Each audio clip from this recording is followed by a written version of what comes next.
अस्सलामु अलैकुम वरहमतुल्लाहि वबरकातुहू। उम्मीद है आप तमाम अच्छे से होंगे। हम लोग फिर मिले हैं आज एक और नए सेशन के साथ, एक और नया पेपर यहाँ पे डिस्कस करेंगे। तो देखिए, मैं आज जो क्वेश्चन पेपर का डिस्कस करने वाली हूँ वो है हमारा 2022 का टेस्ट पेपर 2 सोशल स्टडीज़। हम लोग आज देखेंगे, तो आपके लिए बहुत हेल्पफुल रहेगा। वीडियो एंड तक ज़रूर देखें। शुरू करते हैं। चलिए फिर हम लोग पहले सवाल की तरफ बढ़ेंगे हमारे सोशल स्टडीज़ कंटेंट के। Question number 91, the most commonly accepted meaning of Eskimos is.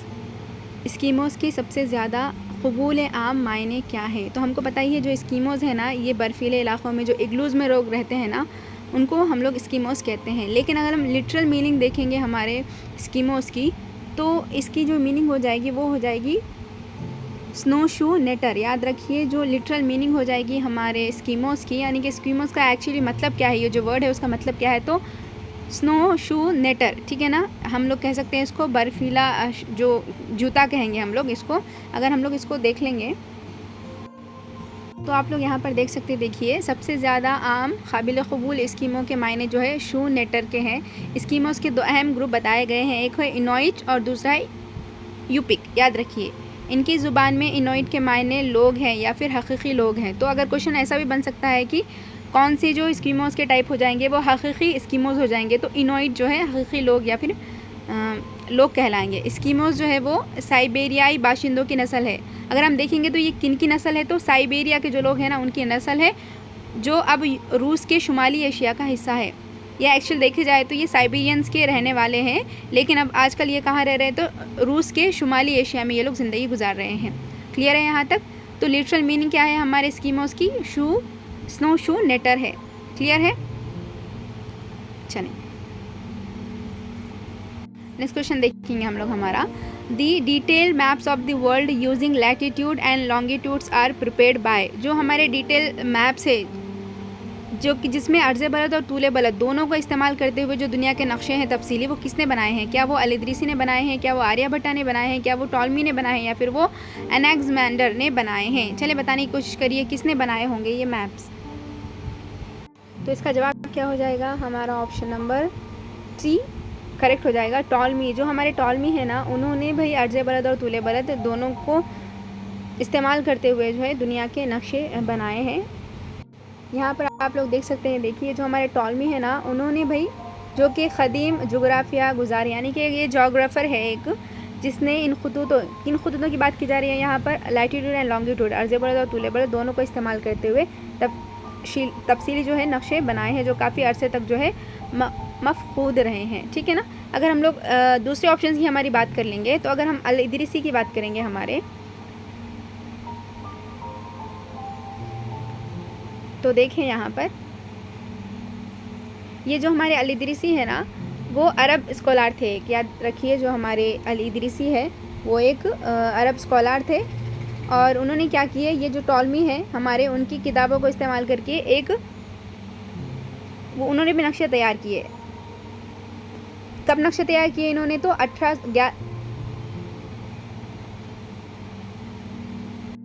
अब इन्होंने जो अल-इदरीसी हैं, उन्होंने 1154 ईस्वी में अपने बादशाह के खाते जो है दुनिया के नक्शे बनाए।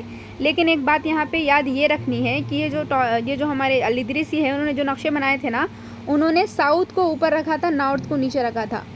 यूजुअली अगर हम देखेंगे तो दुनिया के जो नक्शे होते हैं ना, उसमें नॉर्थ ऊपर होता है, साउथ नीचे होता है। लेकिन ये अरब ही एक ऐसा देश है जो कि अल-इदरीसी का बनाए हुए नक्शे में साउथ को ऊपर बताया गया था और नॉर्थ को नीचे बताया गया था। याद रखिए, इंपॉर्टेंट है। अगर इन्होंने जो नक्शे बनाए हैं, इनमें जो है मुकम्मल क्या कहेंगे हम लोग, यूरेशिया को बताया गया है, लेकिन जो बरे-आज़म अफ्रीका है ना, उसका सिर्फ शुमाली हिस्सा जो है इसमें बताया गया है। क्लियर है? ये भी याद रखिए, जो हमारे अल-इदरीसी ने जो नक्शे बनाए थे, उसके अंदर इन्होंने मुकम्मल यूरेशिया, यूरोप और एशिया को तो बताया, लेकिन जो हमारा बरे-आज़म अफ्रीका था ना, उसका सिर्फ शुमाली हिस्सा जो है ये बता पाए। ठीक है, जबकि जनूबी अफ्रीका और जनूबी मगरबी एशिया की तफसील इन्होंने नहीं बताई। ओके। अगर हम लोग एनेक्समैंडर की बात करेंगे, तो ये एनेक्समैंडर जो है ना, ये ग्रीक थे। इन्होंने अपने और दो साथी, कौन कौन है भाई, एक तो है हेटेरोडोटस एंड देन हिकैटियस, ये दोनों के साथ मिलकर इन्होंने क्या किए थे, ईस्ट टू वेस्ट और नॉर्थ टू साउथ जो है नक्शे बनाए थे। कौन? एक तो है एनेक्समैंडर, दूसरे इनके एक फ्रेंड है हिकैटियस, एंड एक और है हेटेरोडोटस। ये तीनों ने मिलकर जो है east to west and north to south जो है नक्शे बनाए थे। इस तरह से अरेंज करके इन्होंने नक्शे बनाए थे, याद रखिए। और जो हमारे आर्यभट्टा है, हमको पता ही है, जो हमारे एंशियंट आर्यभट्टा है ना, उनको जो है तमाम लॉन्गिट्यूड और लैटिट्यूड्स के बारे में मालूम थे, ठीक है ना। हमारे जो आर्यभट्टा थे, इन्होंने आर्यभाटियम किताब लिखी है ना, तो इनको जो है भाई हमारे जितने भी लैटिट्यूड एंड लॉन्गिट्यूड जो है उनका लोकेशन पता था, ठीक है ना। इंपॉर्टेंट है, हमारे आर्यभट्टा की मैं बात कर रही हूँ। और ये हमारे 5th सेंचुरी के बहुत ही क्या कहेंगे, एक बड़े साइंटिस्ट गुजरे हैं। क्लियर है? चलें फिर हम लोग नेक्स्ट क्वेश्चन की तरफ बढ़ेंगे। हमारे ये रहा हमारा question number 93। The solar radiation received on the surface of the earth is called as, यानी कि शमसी अशा जो सतह ज़मीन हासिल करती है क्या कहलाती है?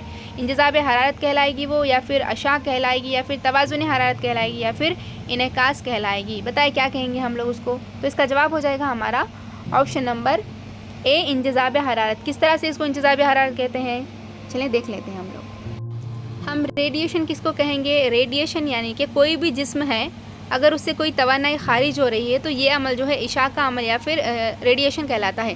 फॉर एग्जांपल हमारा सूरज है भाई, ये भी क्या है, तवानाई खारिज कर रहा है, तो वो तवानाई खारिज करने के अमल को हम लोग रेडिएशन कहेंगे। और ये अब सूरज है, तो सूरज से जो तवानाई का अखराज अमल में आ रहा है उसको हम लोग सोलार रेडिएशन के नाम से जानते हैं, ठीक है ना।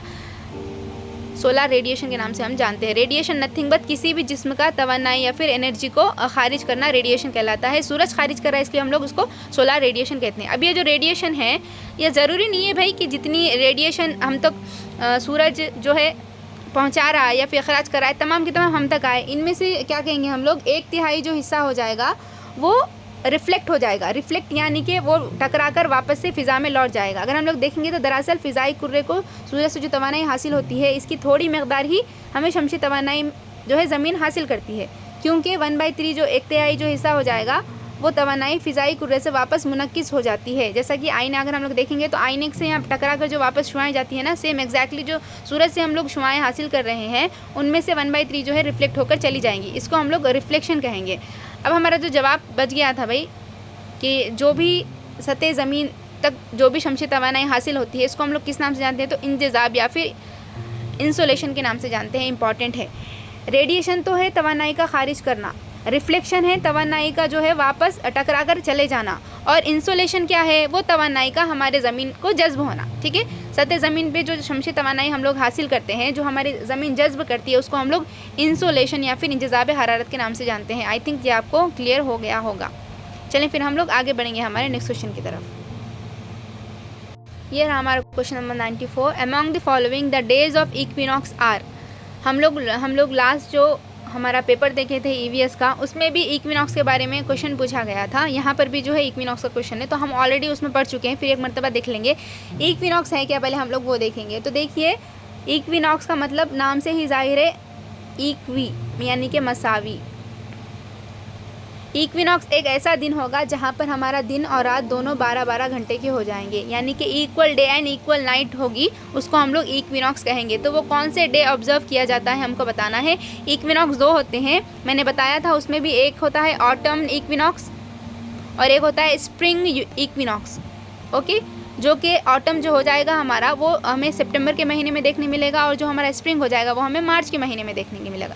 तो 2 इक्विनॉक्स होते हैं पूरे साल में, जहाँ पर पूरे दुनिया भर में दिन और रात जो हो जाएंगे 12-12 घंटे के हो जाएंगे। तो किस दिन आएंगे ये भाई, तो देखिए इसका जवाब हो जाएगा हमारा ऑप्शन नंबर 4, मार्च 21 और सितंबर 23। ये 2 दिन जो है दुनिया भर में इक्विनॉक्स जो है मनाए जाते हैं, ठीक है ना। इंपॉर्टेंट है, याद रखिए। चलिए हम लोग इसको देखते हैं। यहाँ पर देखिए आप लोग, हम लोग देखिए इक्विनॉक्स जो है 2 दिन आता है। एक तो है हमारा 21 मार्च, याद रखिए, ये जो हो जाएगा मौसम ख़ज़ा, ठीक है। ये जो हो जाएगा देखिए बाहर के मौसम की, ठीक है ना। ये हमारा स्प्रिंग वाला जो है इक्विनॉक्स हो जाएगा। इंपॉर्टेंट है, स्प्रिंग वाला हमारे यहाँ पे ये इक्विनॉक्स हो जाएगा, जो कि 21 मार्च को आता है। इस दिन जो है हमारे दिन और रात 12-12 घंटे के होते हैं सारी दुनिया में। एक और इक्विनॉक्स जो कब आता है हमारा 23 सितंबर को आता है। ये जो हो जाएगा हमारा ऑटम इक्विनॉक्स होगा। कौन सा होगा, ऑटम, मौसम ख़ज़ा का ये इक्विनॉक्स हो जाएगा। इंपॉर्टेंट है, इस दिन भी जो है हमारे दिन और रात दोनों 12-12 घंटे के हो जाएंगे। इससे हटकर 2 और चीज़ें भी याद होनी है आपको, याद रखनी है आपको। 21 जून को क्या होता है भाई, इस दिन हमारा समर सॉलिस्टिस होता है, याद रखिए समर सॉलिस्टिस होता है इस दिन हमारे, विच मीन्स के 21 जून जो हो जाएगा लॉन्गेस्ट डे होगा हमारा, ठीक है ना। लॉन्गेस्ट डे हम लोग किस दिन मनाते हैं, तो 21 जून को हम लोग लॉन्गेस्ट डे मनाते हैं, जहाँ पर 12 घंटे से ज़्यादा क्या होगा, दिन होगा, और 12 घंटे से छोटी जो हो जाएगी रात हो जाएगी, ठीक है ना। यानी कि दिन का जो पीरियड है वो ज़्यादा बढ़ जाएगा 12 घंटे से, और रात छोटी हो जाएगी। 21 जून याद रखिए, 21 जून। अच्छा, एक इंपॉर्टेंट डे जो है हमारे इंडिया में मनाया जाता है 21 जून को, आप लोग कमेंट डाउन करके बता सकते हैं कि 21 जून को हमारे इंडिया में कौन सा एक स्पेशल डे सेलिब्रेट किया जाता है उस दिन। ओके, एक और होता है हमारा 22 दिसंबर। 22 दिसंबर को क्या आता है, आप यहाँ पर आता है विंटर सॉलिस्टिस, याद रखिए क्या आता है यहाँ पर, तो विंटर सॉलिस्टिस जो है यहाँ पर मनाया जाता है। अगर हम लोग देखेंगे विंटर सॉलिस्टिस, तो इस दिन जो हो जाएगा दिन छोटा होगा और हमारी रात बड़ी होगी, यानी कि 12 घंटे से कम दिन हो जाएगा और 12 घंटे से जो बड़ी है वो हमारी रात हो जाएगी, याद रखिए। दिसंबर यानी कि विंटर सीजन चलेगा तो रात बड़ी होगी और दिन छोटा होगा।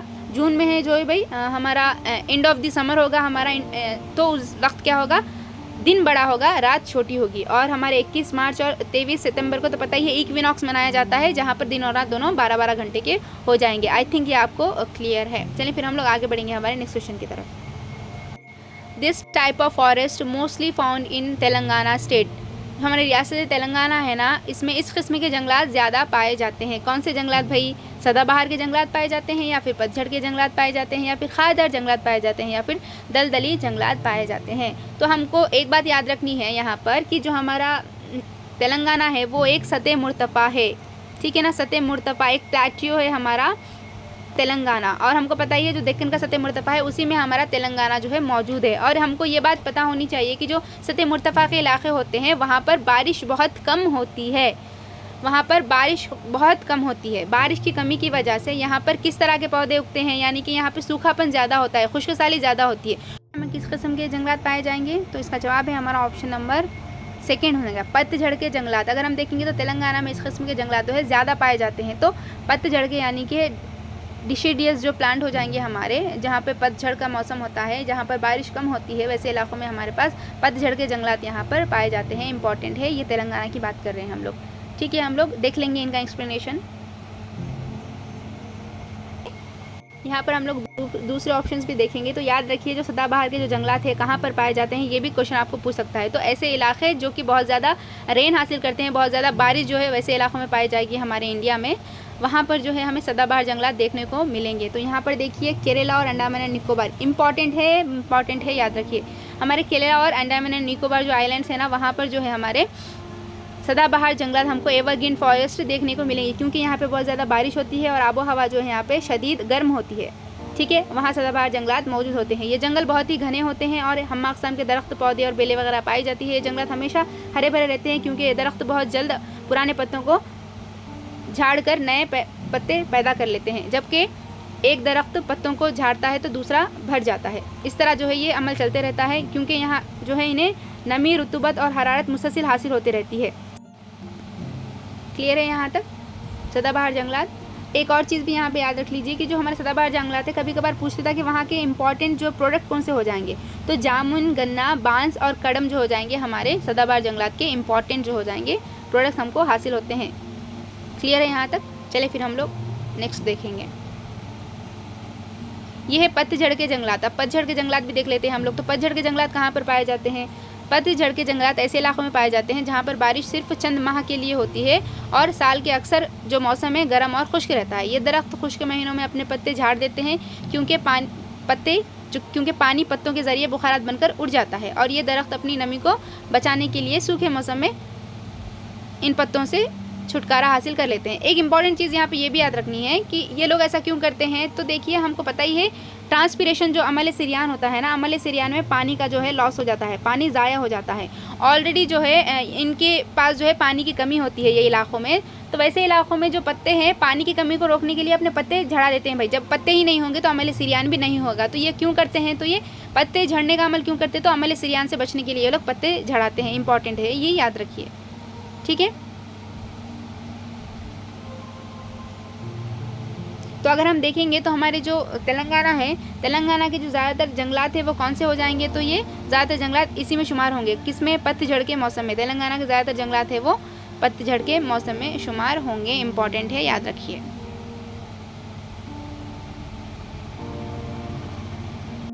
अगर हम लोग पतझड़ के जंगलात की बात करेंगे तो यहाँ पे जो प्रोडक्ट्स हो जाएंगे कौन से हो जाएंगे, तो याद रखिए वेजी, अजीसा, मद्दी अरंजा, भंडारू, गट्टेगी जी, यानी कि टीक आना चाहिए, टीक यानी कि सागवान, ये जो हो जाएंगे हमारे पतझड़ के जंगलात के मखसूस जो है यहाँ पर फसलें, या फिर आप लोग कह लो यहाँ पे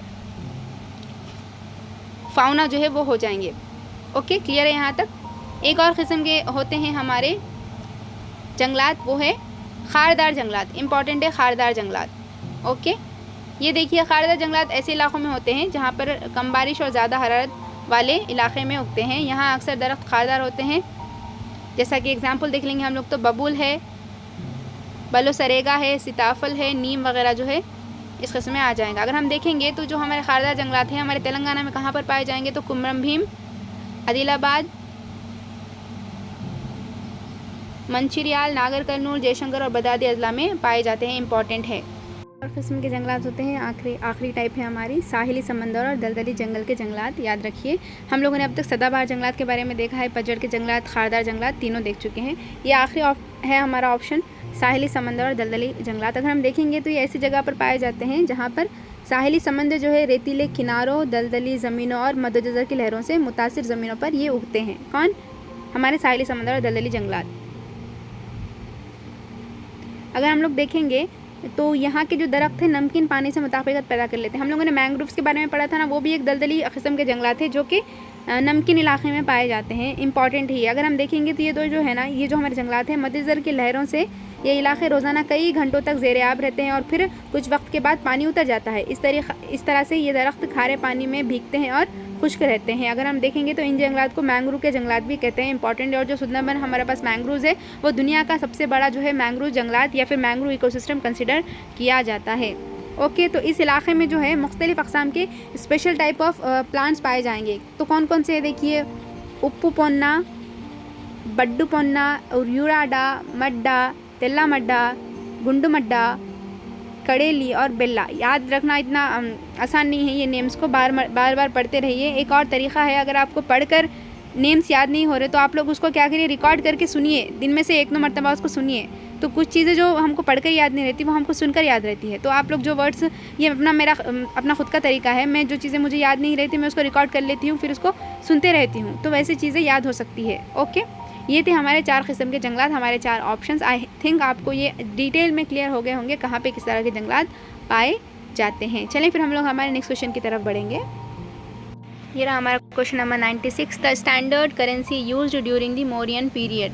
मौर्यन पीरियड में जो है इस्तेमाल की जाने वाली करेंसी या फिर ज़र कौन सा था, इसमें से बताना है। क्या वो बेसेंट हो जाएगा, क्या वो पना हो जाएगा, क्या वो टीका है या फिर वो दिनार है। बताइए चलिए कि मौर्य दौर में स्टैंडर्ड करेंसी के तौर पर किसका इस्तेमाल किया जाता था। तो इसका जवाब ये देखिए हमारा ऑप्शन नंबर 2 पाना। याद रखिए इंपॉर्टेंट है। पाना जो है एक तरह का सिल्वर कॉइन हुआ करता था हमारे मौर्यन पीरियड में, जिसको कि वहाँ की मियारी सिक्के के तौर पर वहाँ पर उसका इस्तेमाल होता था। इंपॉर्टेंट है। अगर मैं इससे हट के बात करूँ तो एक बेसेंट नामी सिक्का भी जो है उस दौर में बहुत ही चलता था। ये बेसेंट क्या है, ये बेसेंट नथिंग बट ये एक रोमी कॉइन है। ठीक है, रोमन पीरियड में अगर हम देखेंगे तो रोमी दौर में जो है एक तरह की ये गोल्ड कॉइन है। बेसन जो है एक तरह की गोल्ड कॉइन है जो कि रोमन पीरियड में चला करती थी, जो कि रोमन पीरियड का एक स्टैंडर्ड कॉइन था। अगर हमको रोमन पीरियड का स्टैंडर्ड कॉइन पूछ लेता तो हमारा जवाब हो जाता बेसन, लेकिन हमको यहाँ पर मौर्य पीरियड का पूछ रहा है तो मौर्य पीरियड का जो जवाब हो जाएगा वो है पाना, जो कि एक सिल्वर कॉइन थी जो कि मौर्य पीरियड में स्टैंडर्ड कॉइन के तौर पर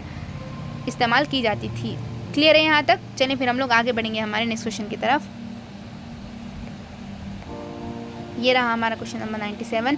the British officer who devise the Ryotwari settlement and was introduced in the entire South India. यानी कि वो बरतानवी अहदेदार जिसने रायतवारी निज़ाम को तश्कील दिया और पूरे जुनूबी हिंदुस्तान में इसे मुतारुफ़ करवाया।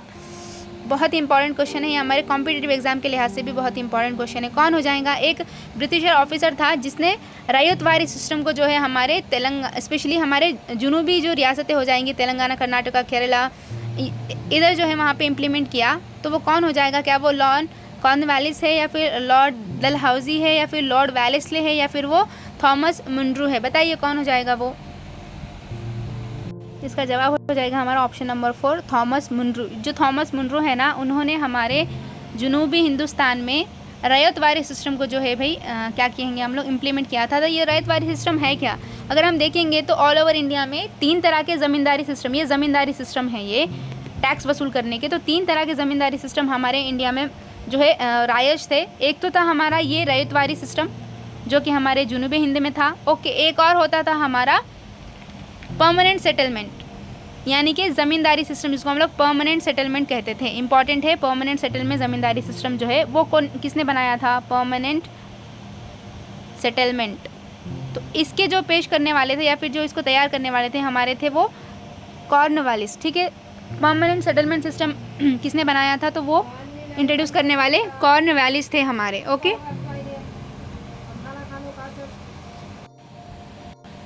एक और था हमारा यहाँ पर महलवारी सिस्टम। हमारे टेक्स्ट बुक में महलवारी सिस्टम के बारे में नहीं देकर है, लेकिन एक और भी इस तरह का जो सिस्टम था वो महलवारी सिस्टम राइज था, जो कि हमारे जो शुमाली मगरबी जो साइड्स हो जाएंगे, लाइक पंजाब है हमारा, ठीक है, और दिल्ली है, वहाँ पे चंडीगढ़ है, सेंट्रल हमारा जो पार्ट्स हो जाएंगे वहाँ पर जो है इस तरह का निज़ाम महलवारी सिस्टम जो है वो होता था। तो ये होता क्या था, यहाँ पर देखिए टैक्स वसूल करने का, यानी कि जो ज़मींदार हुआ करते जो टैक्स वसूल करते थे ना किसानों से, पीसेंट से, तो उस तरह के ये सिस्टम्स थे। तो हम एक एक को इंशाल्लाह डिटेल में देखेंगे। एक तरह का जो बंदोबस्त सिस्टम है जिसको हम लोग परमानेंट सेटलमेंट सिस्टम कहते हैं, इसको उर्दू में हम लोग बंदोबस्त दुआमी कहेंगे, ठीक है ना। इनको जो है किसने मुतारुफ़ करवाया, तो देखिए ये जो हमारा सिस्टम हो जाएगा इसको 1793 में परमानेंट सेटलमेंट सिस्टम को लॉर्ड कॉर्नवालिस गवर्नर जनरल थे ना, उन्होंने मुतारुफ़ किया था इसको, ठीक है ना। इंपॉर्टेंट है ये। इसमें होता क्या था, तो इस बंदोबस्त के शराइत के मुताबिक ज़मींदारों को हराज के तरीक़े से महसूल तय करना और इसी के मुताबिक वसूल करना था। इस निज़ाम को ज़मींदारी निज़ाम भी कहा जाता है। ज़मींदारी वसूल शुदा महसूल को 90% हुकूमत को पेश करते थे और 10% वसूली के मुआवजे के तौर पर ख़ुद रख लेते थे। वो हुकूमत को मुकर्ररा रकम अदा करते थे। होता क्या था हमारा परमानेंट सेटलमेंट सिस्टम में, एक बीच में मिडिल मैन हुआ करता था। देखिए ये थे हमारे अंग्रेज़, ठीक है ना, ये थे हमारे अंग्रेज़ ब्रिटिशर्स। उनको जो है किसान से या फिर जिसकी भी ज़मीन है उससे टैक्स वसूल करना था, तो बीच में ये लोग एक ब्रोकर को रख देते थे, ठीक है ना। एक इनको क्या कहेंगे, अहदेदार को यहाँ पे मुकर्रर किया जाता था। इंपॉर्टेंट है, यहाँ पर एक अहदेदार को मुकर्रर किया जाता है। यह अहदेदार क्या करता था, जितना भी टैक्स वो गवर्नमेंट उनको बोली कि उससे वसूल करना है, तो इससे वो टैक्स को वसूल करते थे। कौन, हमारे ज़मींदार बीच में किसान से वसूल करते थे, और जितना वसूल करते थे उसमें से 10% अपने लिए रखते थे, 90% जो है ब्रिटिशर को पहुँचाते थे। इस तरह का जो क्या कहेंगे हम लोग सेटलमेंट था, इसको हम लोग ज़मींदारी सेटलमेंट या फिर द परमानेंट सेटलमेंट कहते हैं, जो कि 1793 में जो है हमारे हिंदुस्तान में आया था। इंपॉर्टेंट है, याद रखिए। ये किधर चलता था, तो ज़्यादा ये जो हमारे वेस्ट बंगाल के साइड के जो इलाके देखिए, वेस्ट बंगाल में जो है ये हमारा परमानेंट सेटलमेंट सिस्टम को बहुत ज़्यादा उरूज पर ये हुआ करता था। इंपॉर्टेंट है, इसमें बीच में एक अहदेदार हुआ करता था। एक और सिस्टम है जो कि हमारे आज के जवाब है हमारा, वो है हमारा रैयतवारी सिस्टम। इंपॉर्टेंट है, देखिए जो हमारा रैयतवारी निज़ाम है उसको पेश करने वाले कौन हैं, तो इसको पेश किया हमारे थॉमस मुंड्रू ने। इंपॉर्टेंट है, याद रखिए। तो अगर हम देखेंगे तो 19वीं सदी के इब्तदाई सालों तक कंपनी के अक्सर अहदेदारों को इस बात का यकीन हो गया कि महसूल अराज़ी का निज़ाम दोबारा तब्दील होना ज़रूरी है। मुस्तकिल तौर पर कैसे महसूल मुतय्यन किए जाएँ कि कंपनी अपने नज़्म नक्श और तिजारत में सरमायाकारी के अखराजात की तकमील आसानी से कर सके। निज़ाम ने अंग्रेज़ों को बेल्लारी, याद रखिए, बेल्लारी, अनंतपुर, कड़पा और कन्नूर के अजला हंगामी अखराजात की तकमील की खातिर हवाले किए। ये इलाका रायलसीमा का कहलाता है। तो स्पेशली जो हमारा रैयतवारी सिस्टम है कौन से इलाके में राइज था, तो रायलसीमा के इलाके में जो है ये राइज था। नवंबर 1800 ईस्वी में थॉमस मुंड्रू, याद रखिए ये कब आया, तो ये 1800 ईस्वी में अमल में आया, और हमारा परमानेंट सेटलमेंट सिस्टम 1793 में आया, ठीक है। उससे 7 साल के बाद हमारा रैयतवारी सिस्टम आया। हमारे थॉमस मुंड्रू ने इसको क्या किया, इम्प्लीमेंट किया। अगर हम देखेंगे तो यहाँ पर तो थॉमस मुंड्रू था ना, वो चीफ कलेक्टर था।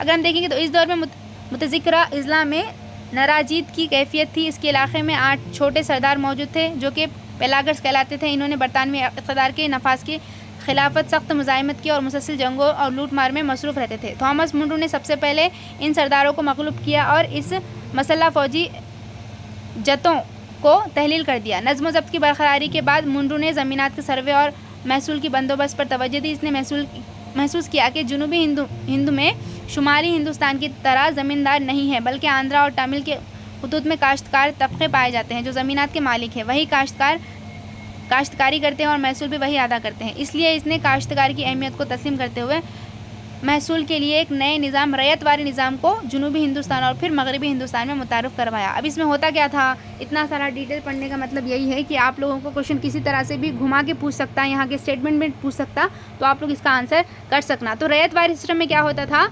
डायरेक्ट जो किसान है, समझिए जो हमारा किसान या फिर जो ज़मींदार का जो मालिक होता था ज़मीन का, जो उस पर काश्त करता था, डायरेक्ट वो जो है गवर्नमेंट को टैक्स वसूल करता था। कोई बीच में यहाँ पर अहदेदार जो है नहीं था, कोई ब्रोकर बीच में नहीं हुआ करता था। डायरेक्ट ज़मींदार या फिर किसान अपने जो भी टैक्स है वो डायरेक्ट गवर्नमेंट को प्रोवाइड करता था। एक और किस्म है जो हमारे टेक्स्ट बुक में नहीं देकर है, वो है महलवारी सिस्टम। कौन सी हो जाएगी वो, महलवारी सिस्टम हो जाएगी। आपने कभी लगान फिल्म देखी होगी ना, लगान फिल्म में आप लोग देखे होंगे जो टैक्स है ना पूरा गाँव जो है वो पे करता था। पूरा गाँव अगर कोई टैक्स पे कर रहा है तो उसको हम लोग महलवारी सिस्टम कहते हैं, जो कि हमारे क्या कहेंगे शुमाली मगरबी रियासतों में रायज था उस वक्त, पंजाब वगैरह उधर जो है हमारे इलाके हो जाएंगे, उधर रायज था महलवारी सिस्टम। तो ये जो सिस्टम था इसमें पूरा गांव जो है टैक्स जो है देता था, पे करता था गवर्नमेंट को या फिर ब्रिटिशर्स को। क्लियर है यहाँ तक? I think so. चलें फिर हम लोग आगे बढ़ेंगे हमारे नेक्स्ट क्वेश्चन की तरफ। क्वेश्चन नंबर 98 है हमारा, the aim of Bhoodan movement was. ये जो बोधान मूवमेंट है उसका एम क्या था भाई? क्या वो donation of land to landless, distribution of seeds to the farmers, giving loans to buy the land और giving agriculture implementation to the farmers. तो देखिए ये जो हमारा बोधान मूवमेंट है, यहाँ है भू और ये है दान। तो इसका मतलब ये, भू का मतलब है लैंड या फिर ज़मीन और दान का मतलब है डोनेट करना। तो ये जो बोधान मूवमेंट था इसमें हम लोग क्या करते थे, donation of land to landless, जिनके पास भी ज़मीन नहीं हुआ करती थी, तो जो बेज़मीन हुआ करते थे ना, उसके अंदर जो है लोगों को ज़मीन दिया जाता था। इंपॉर्टेंट है, अगर ये किसके ज़रिए शुरू किया गया तो विनोबा भावे जो थे ना हमारे, उनके ज़रिए ये 1951 आई थिंक, हाँ 1951 अप्रैल 1951 में जो है ये तेलंगाना से, याद रखिए तेलंगाना का जो पोचमपल्ली जो इलाका है ना, पोचमपल्ली डिस्ट्रिक्ट, वहाँ से जो है मंडल से, पोचमपल्ली से इस इस बोधान मूवमेंट को विनोबा भावे ने शुरू किया था अप्रैल 1951 में। याद रखिए इसमें क्या किया था, लैंड डोनेट करने की बात की गई थी। जितना भी इनको डोनेशन मिला उसके बाद उन्होंने क्या किया, जो लोग लैंड लेस थे, जिनके पास बेज़मीन थी, जिनके पास ज़मीन नहीं थी, उनको बुलाकर लैंड वो डोनेट करते थे, जो भी लैंड उनको ये मूवमेंट में हासिल हुआ था। इंपॉर्टेंट है, याद रखिए। चलिए हम लोग नेक्स्ट क्वेश्चन की तरफ बढ़ेंगे। हमारी ये रहा question number 99। In this article of the Indian constitution the right to life enshrined. दस्तूर हिंद के इस दफ़ा में हक़ ज़िंदगी को बयान किया गया है। बताइए क्या वो आर्टिकल 19 है, क्या वो आर्टिकल 20 है, या फिर वो आर्टिकल 21 है, या फिर आर्टिकल 22 है?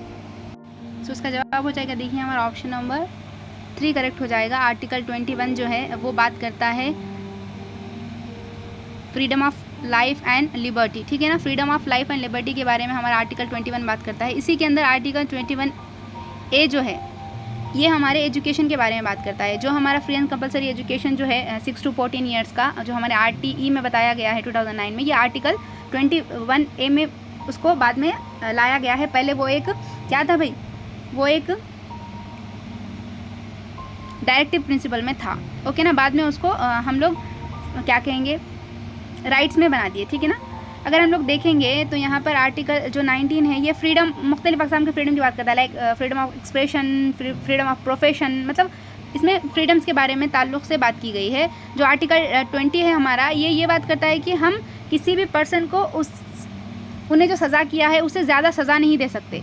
आर्टिकल 20 क्या बोलता है कि भाई कोई एक पर्सन ने कोई एक क्या किए जुर्म किया है, तो हम वो जो हमारे पास उस जुर्म के लिए जो सज़ा है उससे ज़्यादा हम लोग सज़ा नहीं दे सकते, प्लस एक ही जुर्म के लिए उसको 2 बार हम लोग सज़ा नहीं दे सकते। ये हमारा आर्टिकल 20 बोलता है। आर्टिकल 21 तो लाइफ ऑफ क्या कहेंगे हम लोग, freedom of life and liberty है, प्लस फ्रीडम ऑफ एजुकेशन भी उसके अंदर है, ओके।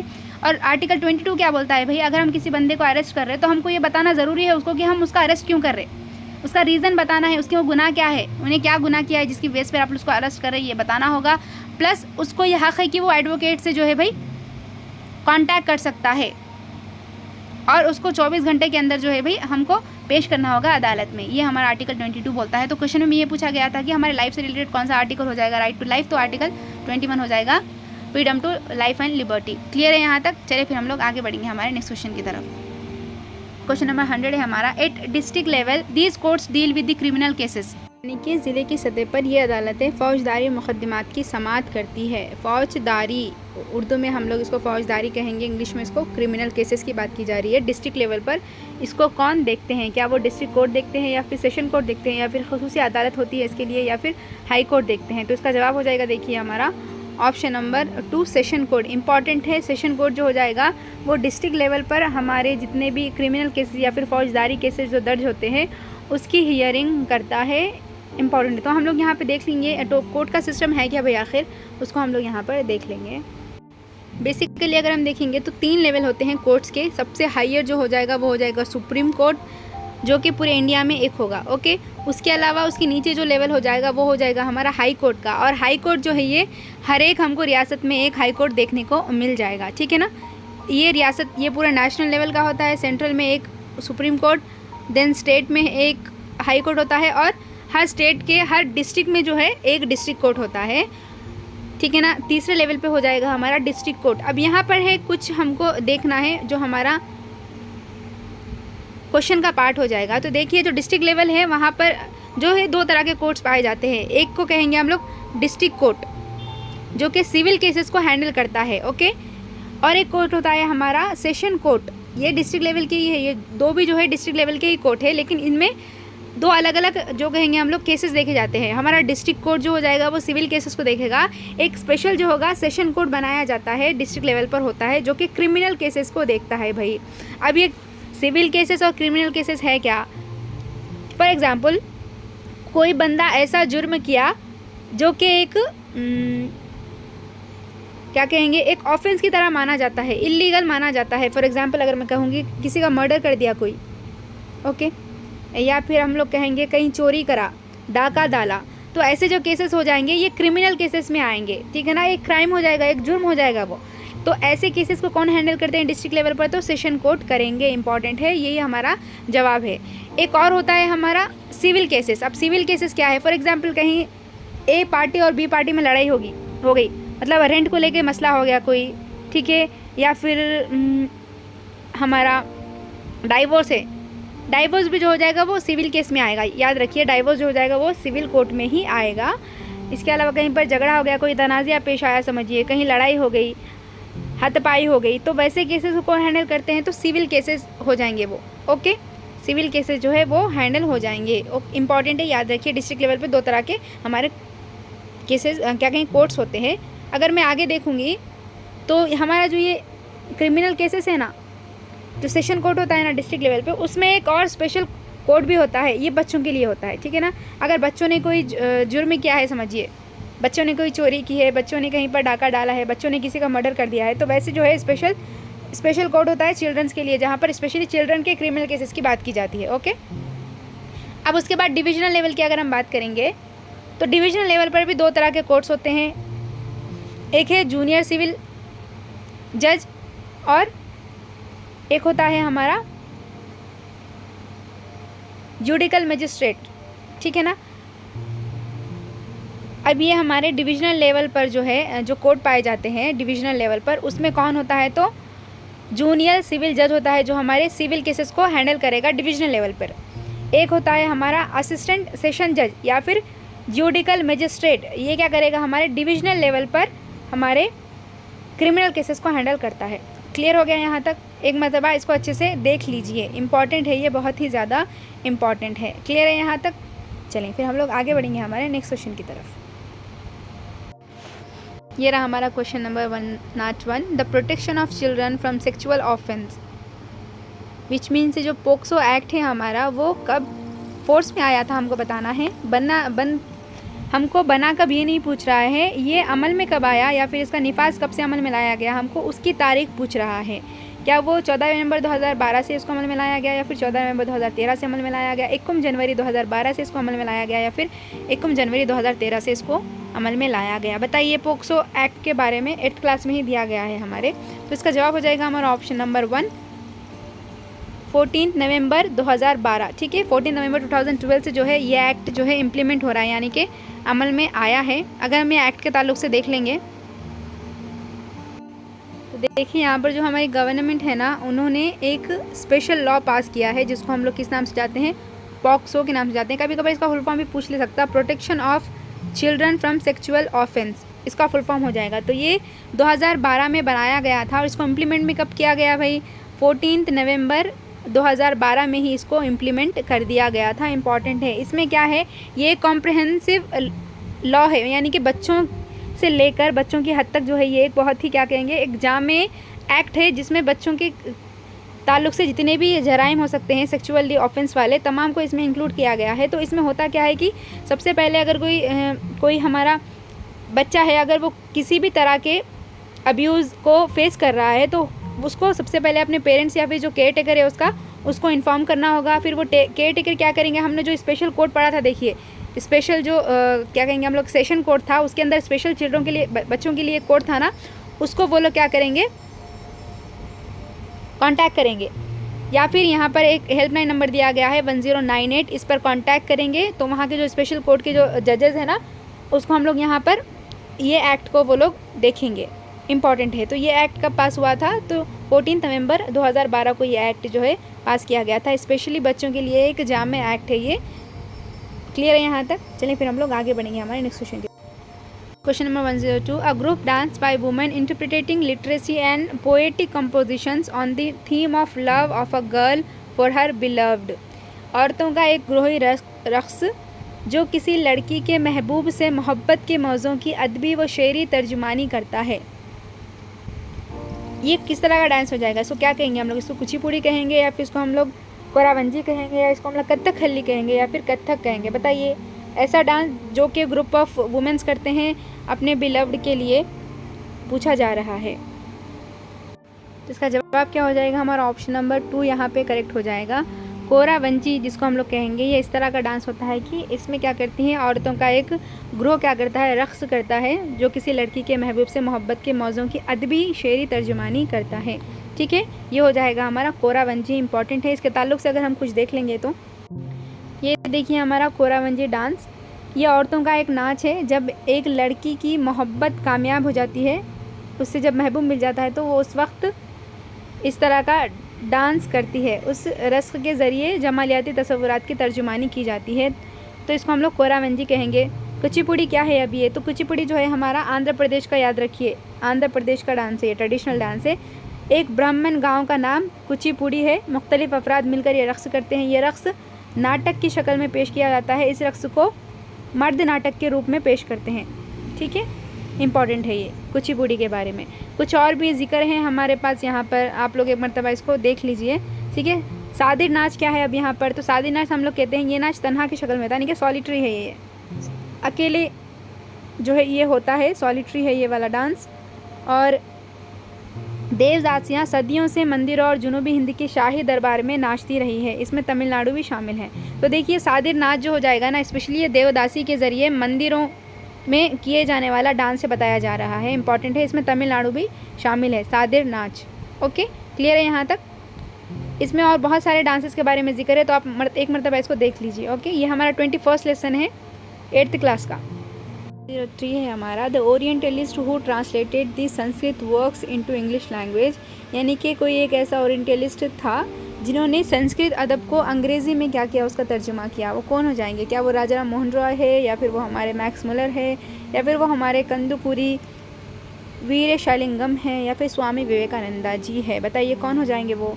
तो इसका जवाब है देखिए हमारा ऑप्शन नंबर 2 मैक्स मुलर। याद रखिए मैक्स मुलर जो हो जाएंगे हमारे, इन्होंने एक किताब थी ऋग्वेदा स्मिथा, ये एक संस्कृत की किताब थी। ये टेक्स्ट को इन्होंने क्या किया, इंग्लिश में ट्रांसलेट किया था। किसने? मैक्स मुलर ने। याद रखिए, इंपॉर्टेंट चीज़ है। इसके अलावा अगर मैं बात करूँगी हमारे राजा राम मोहन रॉय की, तो किसके लिए फेमस है भाई? इनका नाम आते ही हमको ब्रह्मो समाज याद आ जाना, ब्रह्मो समाज। इसके अलावा होम रूल मूवमेंट याद आ जाना, home rule movement in India. Okay, और इसके अलावा सती की प्रथा, यानी कि जो हिंदूज़ में क्या होता था, अगर हस्बैंड मर जाए तो वाइफ को भी क्या किया जाता, उसके साथ उसकी चिता पर जिंदा जला दिया जाता था हस्बैंड मरने के बाद उसके वाइफ को भी। तो इसको भी ख़त्म करने वाले हमारे, सती की प्रथा को हिंदुस्तान में ख़त्म करने वाले हमारे राजा राम मोहन राय। उसके अलावा विडो रीमैरिज, याद रखिए जो हमारे विडोज़ हो जाएंगे उनकी रीमैरिज को प्रमोट करने वाले भी हमारे राजा राम मोहन रॉय हो जाएंगे। तो बहुत ही ज़्यादा कंट्रीब्यूशन है हमारे राजा राम मोहन रॉय की। इसके अलावा देखेंगे हम स्वामी विवेकानंदा जी की बात करेंगे तो इन्हों जो है भाई हमको पता ही है रामकृष्ण मिशन के लिए जाने जाते हैं। एक स्कूल खोला था इन्होंने, रामकृष्ण मिशन के नाम से जाने जाते हैं इन्हों। इसके अलावा जो यूथ डे है, नेशनल यूथ डे हमारे पास, ये हमारे स्वामी विवेकानंद के बर्थडे के दिन ही मनाते हैं। तो आप लोग कमेंट डाउन करके बताइए कि जो हमारा नेशनल यूथ डे है वो किस दिन सेलिब्रेट किया जाता है। ओके, क्लियर है। नेक्स्ट है देखिए हमारे कंदुकुरी वीराशालिंगम। अब ये कौन हो गए भाई? तो इन्होंने भाई तेलुगु लैंग्वेज को प्रमोट किया। तेलुगु के एक इन्हों क्या कहेंगे, एक बड़े ही क्या कहेंगे क्या बोल सकते हैं उनको, रिफॉर्मर के तौर पर ये माने जाते हैं। इनको जो है फादर ऑफ तेलुगु रेजिडेंस के नाम से जाना जाता है। फादर ऑफ तेलुगु रेजिडेंस के तौर पर भी हमारे क्या करेंगे वीराशालिंगम को जाना जाता है। इम्पॉर्टेंट है ये। क्लियर है यहाँ तक? चलिए फिर हम लोग नेक्स्ट क्वेश्चन की तरफ बढ़ेंगे। हमारे question number 104, the first Telugu talkie movie was. Telugu की पहली बोलती फिल्म कौन सी है हमको बताना है। क्या वो है गुंदमा कथा, क्या वो है सत्यया हरिश्चंद्र, या फिर वो है भक्त प्रहलादा, या फिर कन्या शुल्कम। नेम्स ऐसे है, पूछो मत। तो कौन सी हो जाएगी? पहली टॉकी फिल्म की बात की जाए, बोलती फिल्म यानी कि उसमें साउंड था, ठीक है ना, साउंड था, वो कौन सी फिल्म हो जाएगी ये बताना है तेलुगु की। तो इसका जवाब क्या हो जाएगा? हमारा ऑप्शन नंबर 3 यहाँ पर करेक्ट हो जाएगा। अगर हम लोग देखेंगे तो भक्त प्रहलादा, भक्त प्रहलादा जो है हमारी तेलुगु की पहली बोलती फिल्म हो जाएगी। बहुत ही इंपॉर्टेंट है। ये कब रिलीज़ हुई थी? ये तो 1931, ओके, 1931 में ये रिलीज़ हुई थी। और इसके प्रोड्यूसर कौन थे? HM रेड्डी। याद रखिए, HM रेड्डी जो थे हमारी इस फिल्म के तेलुगु पहली बोलती या फिर टॉकी फिल्म के डायरेक्टर हो जाएंगे 1931 में जो रिलीज़ हुई थी। इसके अलावा हमारी फर्स्ट हिंदी टॉकी मूवी कौन सी हो जाएगी? हिंदी की बात कर रही हूँ मैं, तो अलामारा हो जाएगी। ये लास्ट हमारे TRT में पूछा गया सो क्वेश्चन है। अलामारा जो हो जाएगी ये हमारे हिंदी की पहली बोलती फिल्म है। ये भी 1931 में रिलीज़ हुई थी। इम्पॉर्टेंट है। इसके प्रोड्यूसर कौन हो जाएंगे या फिर किसने इसको बनाया है? तो अर्देशर ईरानी। कौन है ये? अलामारा से ए याद रखिए, अलामारा को अर्देशर ईरानी ने इनको बनाया था। इम्पॉर्टेंट है ये, ठीक है। याद रखने की चीज़ें हैं, एक अलामारा याद रखिए हिंदी की पहली बोलती फिल्म, और एक है भक्त प्रहलादा तेलुगु की पहली बोलती फिल्म। ओके, चलिए हम लोग आगे बढ़ेंगे नेक्स्ट क्वेश्चन की तरफ। हमारे the counter is a line joining place with equal. अब हमको काउंटर लाइन के बारे में पूछा है, जिसको हम लोग खाइती लकीरें जिसको हम लोग कहेंगे।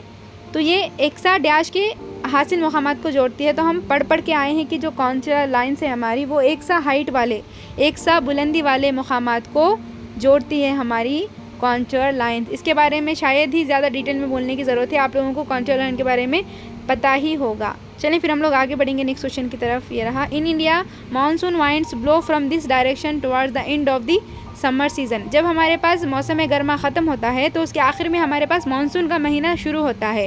तो किस सिमत की हवाएं जो है हमारे पास मानसून लेकर आते हैं वो पूछा जा रहा है। यानी कि हिंदुस्तान में हमारे मानसूनी हवाएं कौन सी हो जाएंगी? क्या वो नॉर्थ ईस्ट हो जाएंगी, क्या वो नॉर्थ वेस्ट हो जाएंगी, क्या वो साउथ ईस्ट हो जाएंगी, या फिर वो साउथ वेस्ट हो जाएंगी? कौन हो जाएंगी भाई? तो देखिए वो होती है हमारी साउथ वेस्ट, यानी कि जुनूबी मगरिबी हवाएं होती है। इंपॉर्टेंट है, जो जुनूबी मगरिबी हवाएं हैं ना, ये जून से लेके सितंबर तक हमारे पास चलती है, जिससे हमारे पास जून से सितंबर के महीने में बारिश होती है। ओके, क्लियर है यहाँ तक? एक किस्म की हवाएं चलती है जिन्हें हम लोग शुमाली मशरक़ी या फिर नॉर्थ ईस्ट हवाओं के नाम से जानते हैं। ये जो शुमाली मशरक़ी हवाएं हैं ये हमारे पास अक्टूबर से नवंबर के महीने में चलती है, और ये अक्टूबर से नवंबर के महीने में जो बारिश होती है ना, उसका सबब बनती है कौन? शुमाली मशरक़ी हवाएं। और हमारे हिंदुस्तान में मानसून का सबब कौन बनती है? तो जुनूबी मगरिबी हवाएं या फिर साउथ वेस्ट जो हवाएं चलती है वो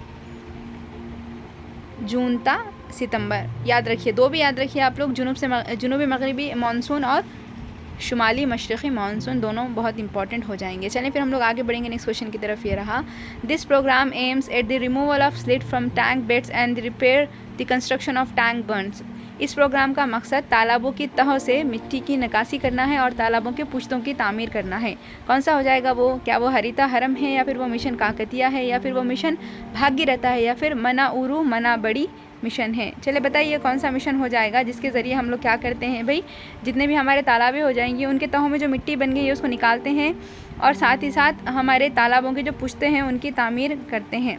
कौन सा हो जाएगा ये? तो देखिए इसका जवाब हो जाएगा हमारा ऑप्शन नंबर 2 मिशन काकतिया। ठीक है, मिशन काकतिया जो है हमारे तेलंगाना का एक एक्सक्लूसिव मिशन है जहाँ पर हम लोग क्या करते हैं, तालाबों के पुश्तों से तामीर की जाती है और तालाबों के अंदर जो है इसकी गहराई में जो भी मिट्टी जाकर जम गई है उसकी नकासी की जाती है ताकि उसके कैपेसिटी को बढ़ाया जा सके, उस तालाब के अंदर की कैपेसिटी को बढ़ाया जा सके।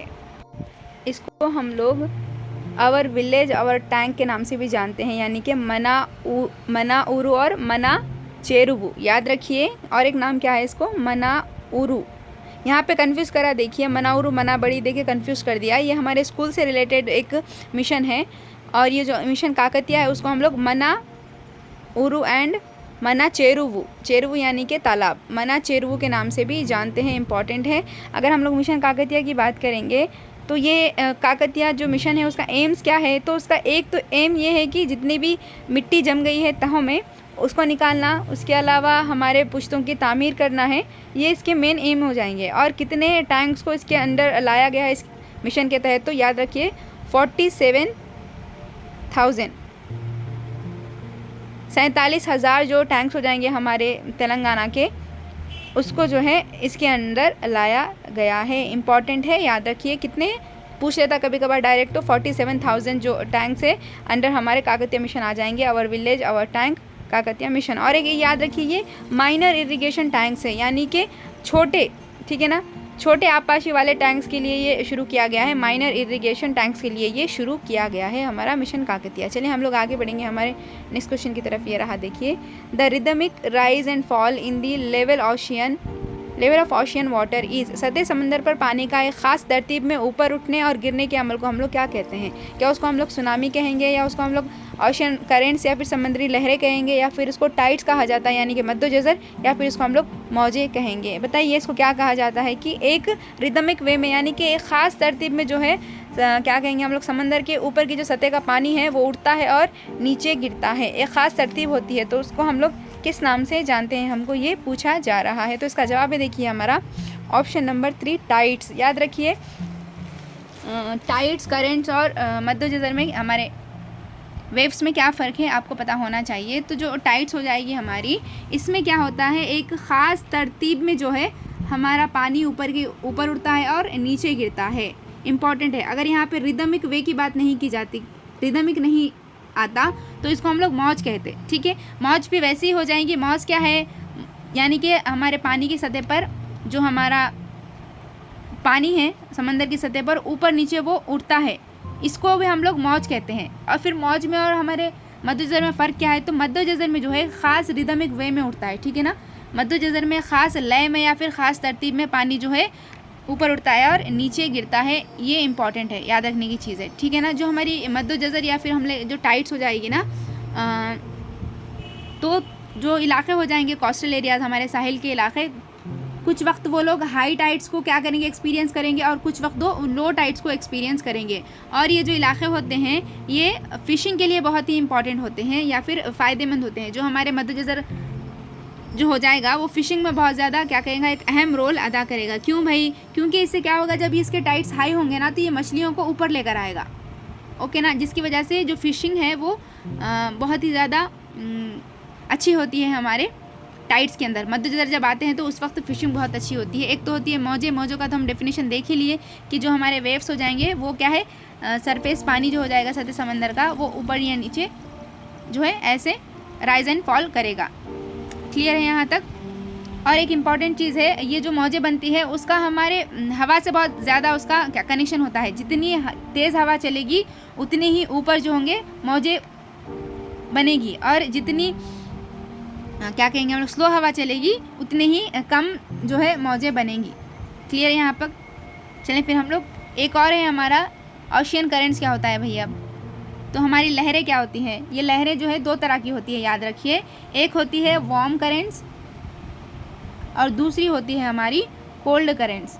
तो नाम से याद रखिए, वार्म यानी कि वार्म इलाके कौन से हो जाएंगे भाई, जो हमारे इक्वेटर है, जो हमारा ख़त्े इस्तिवा है उसके अतराफ़ के जो इलाके हो जाएंगे इक्वेटोरियल रीजन, उनको हम लोग गर्म जो है इलाके मानते हैं। तो ऐसे लहरें जो इक्वेटोरियल रीजन से कहाँ तक चलती है, हमारे सर्द इलाकों की तरफ। सर्द इलाके यानी कि खुतब, हमारे जो खुतब हो जाएंगे साउथ पोल और नॉर्थ पोल, उनकी जानिब चलती है, पोल्स की तरफ चलती है। तो इसको हम लोग वार्म करेंट्स कहते हैं। इसका अपोजिट है कोल्ड करेंट्स, किसको कहेंगे हम लोग, ये पोल से शुरू होती है यानी कि सर्दी इलाके से शुरू होती है और इक्वेटोरियल रीजन की तरफ जाती है। इसको हम लोग क्या कहेंगे, कूल करंट कहेंगे। इंपॉर्टेंट है, दो तरह के करंट्स होते हैं, बस इसका आप लोग सिम्त याद रख लीजिए। गर्म इलाके से शुरू हो रही इसलिए उसको हम लोग वार्म करंट्स कहेंगे, और कोल्ड इलाके से शुरू हो रही है, पोल से शुरू हो रही है इसलिए उसको हम कोल्ड लहरें या फिर कोल्ड करेंट्स कहेंगे। क्लियर है यहाँ तक। चलें, इम्पॉर्टेंट है ये। हमारे जो करेंट्स हो जाएंगे ना, उसमें हमारा जो पानी होगा ना वो एक धार की शक्ल में बहेगा। इंपॉर्टेंट है, याद रखिए। अगर जो हमारा समंदर के ऊपर का जो पानी है, अगर वो धार की शक्ल में एक जगह से दूसरी जगह बह रहा है तो उसको हम लोग करेंट्स या फिर लहरें कहते हैं। चलें हम लोग आगे बढ़ेंगे नेक्स्ट क्वेश्चन की तरफ। ये रहा, these mountain separates Europe from Asia. इनमें से कौन से माउंटेन्स है जो हमारे यूरोप को एशिया से अलग करते हैं। ए पायरियंस पहाड़ियाँ या फिर पायरियंस माउंटेन, सेकेंड वन है यूराल माउंटेन्स, थर्ड वन है आल्प्स माउंटेन, और फोर्थ वन है हमारा स्कैंडिनेवियन माउंटेन्स। कौन से हो जाएंगे भाई, तो इसका जवाब हो जाएगा हमारा ऑप्शन नंबर 2 यूरल माउंटेन्स। ठीक है ना, याद रखिए जो यूरल माउंटेन हो जाएंगे हमारे, वो हमारे जो हमारा यूरोप है, यूरोप के ईस्टर्न बॉर्डर्स पे पाए जाने वाले ये माउंटेन्स हो जाएंगे। किधर है हमारे जो यूरोप हो जाएगा उसके मशरक़ में हमारा एशिया है, याद रखिए। और हमारे एशिया और हमारे यूरोप के बीच में कौन से पहाड़ियाँ हैं, तो हमारे यूरोप के ईस्टर्न बॉर्डर पे जो है हमारे यूराल पहाड़ियाँ मौजूद है, जो कि हमारे एशिया और हमारे यूरोप को एक दूसरे से अलग करेंगे। बहुत ही इंपॉर्टेंट है ये, याद रखिए।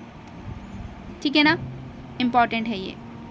एक और माउंटेन है हमारे आल्प्स माउंटेन। अब आल्प्स माउंटेन क्या है भाई, तो ये जो आल्प्स माउंटेन हो जाएंगे ना, बहुत ही इंपॉर्टेंट माउंटेन है हमारे यूरोप के one of the important mountains जो है आल्प्स माउंटेन हो जाएंगे। ये जो हमारे आल्प्स माउंटेन है वो 24/7 जो है बर्फ़ से ढके हुए रहेंगे, यानी कि साल के 12 महीने या फिर साल भर जो है ये आल्प्स माउंटेन बहुत ही ज़्यादा बर्फ़ से ढके हुए हैं, क्योंकि ये बहुत ज़्यादा ऊंचाई वाले एल्टीट्यूड पर पाए जाते हैं हमारे आल्प्स माउंटेन। ये जो आल्प्स माउंटेन है हमारे, ये बहुत सारे क्या करेंगे कंट्रीज़ में फैले हुए हैं, लाइक इटाली है, ऑस्ट्रिया है, स्विट्ज़रलैंड है एंड फ्रांस है।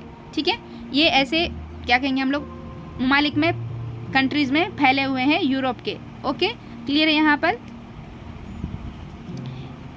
हाँ, एक और चीज़ है यहाँ पर देखिए, अब है हमारे ये पायरियन माउंटेन्स। ये जो पायरियन माउंटेन्स है ना, याद रखिए, ये जो माउंटेन्स हैं वो स्पेन और फ्रांस के बीच में पाए जाते हैं। स्पेन और फ्रांस को अलग करने वाले इन दोनों के दरमियान पाए जाने वाले माउंटेन जो हो जाएंगे उसको हम लोग पायरियनियंस कहेंगे। ठीक है, इसके अलावा जो हमारे स्कैंडिनेवियन माउंटेन्स है, स्कैंडिनेवियन माउंटेन, ये कहाँ पर पाए जाते हैं भाई, तो ये ऐसे इलाकों में पाए जाते हैं जिसको हम लोग स्कैंडिनेवियन कंट्रीज़ मानते हैं, यानी कि 3 कंट्रीज़ है जिनको मिलाकर हम लोग स्कैंडिनेवियन कंट्रीज़ कहते हैं। तो वो कौन कौन से हैं, वो है एक फिनलैंड, याद रखिए, ये फिनलैंड जो हो जाएगा हमारा, ये एक आइलैंड है। ओके, याद रखिए। और 2 और हो जाएंगे, एक है नॉर्वे और दूसरा है एक और हमारा तीसरा जो है वो है हमारा स्वीडन। ये तीनों को मिलाकर हम लोग क्या कहते हैं, स्कैंडिनेवियन कंट्रीज़ कहते हैं। और ये तीनों के दरमियान या फिर तीनों में जो क्या कहेंगे हम लोग पहाड़ियाँ पाई जाएंगी उसको हम लोग इसके स्कैंडिनेवियन माउंटेन्स के नाम से जानते हैं। इंपॉर्टेंट है। इसके अलावा ये जो हम लोग देखिए कि ये जो हमारा फिनलैंड है भाई, ये तो आइलैंड है, यानी कि चारों तरफ से ये पानी से घिरा हुआ है। लेकिन जो दूसरे 2 हो जाएंगे हमारे नॉर्वे एंड हमारा स्वीडन, ये दोनों पेनिसुला है। पेनिसुला यानी कि हमारा इंडिया भी एक क्या है, जजीरा नुमा है। जजीरा नुमा किसको कहेंगे हम लोग, यानी कि वो 3 तरफ से जो है भाई पानी से घिरा हुआ होगा और एक हिस्सा उसका खुश्की से घिरा हुआ होगा, उसको हम लोग पेनिसुला कहते हैं। तो हमारा नॉर्वे और स्वीडन 2 पेनिसुला है और हमारा फिनलैंड जो है आइलैंड है। ये तीनों को मिलाकर हम लोग क्या कहते हैं, स्कैंडिनेवियन कंट्रीज़ कहते हैं। और यहाँ पर जो माउंटेन पाए जाते हैं उसको हम लोग स्कैंडिनेवियन माउंटेन्स कहेंगे। आई होप यहाँ तक आपको क्लियर है। चलें फिर हम लोग आगे बढ़ेंगे नेक्स्ट क्वेश्चन की तरफ। ये रहा, this river originated from lake Victoria. इनमें से कौन सी जो दरिया है वो विक्टोरिया झील से निकलती है? क्या वो दरियाए नील है, क्या वो दरियाए ज़ैम्बेज़ी है, क्या वो दरियाए छड़ है, या फिर वो दरियाए वोल्टा है? बताइए कौन सी दरिया हो जाएगी। तो देखिए सबसे बड़ी दरिया जो है हमारी वो सबसे बड़े हमारे झील से निकलती है, फ्रेश वाटर झील से निकलती है, ऐसे इसको याद रखिए। ओके, तो अगर हम लोग देखेंगे तो सबसे बड़ी दरिया कौन सी हो जाएगी भाई, दरियाए नील हमारी। ओके, जो दरियाए नील है हमारी वो हमारे विक्टोरिया झील से निकलती है। विक्टोरिया जो झील हो जाएंगे ना वो अफ्रीका की सबसे बड़ी झील है, प्लस हमारे पूरे क्या कहेंगे वर्ल्ड में वो फ्रेश वाटर लेक सबसे बड़ी फ्रेश वाटर लेक है, इंपॉर्टेंट है। क्लियर है यहाँ तक? विक्टोरिया झील से हमारी दरियाएँ जो नील है वो निकलती है और हमारे जो विक्टोरिया झील है वो हमारे अफ्रीका की सबसे लार्जेस्ट लेक है। और उसके अलावा अगर हम लोग पूरे ओवरऑल वर्ल्ड की बात करेंगे तो वर्ल्ड में लार्जेस्ट फ्रेश वाटर लेक जो है हमारी विक्टोरिया झील को हम लोग मानते हैं। ओके, क्लियर है यहाँ तक?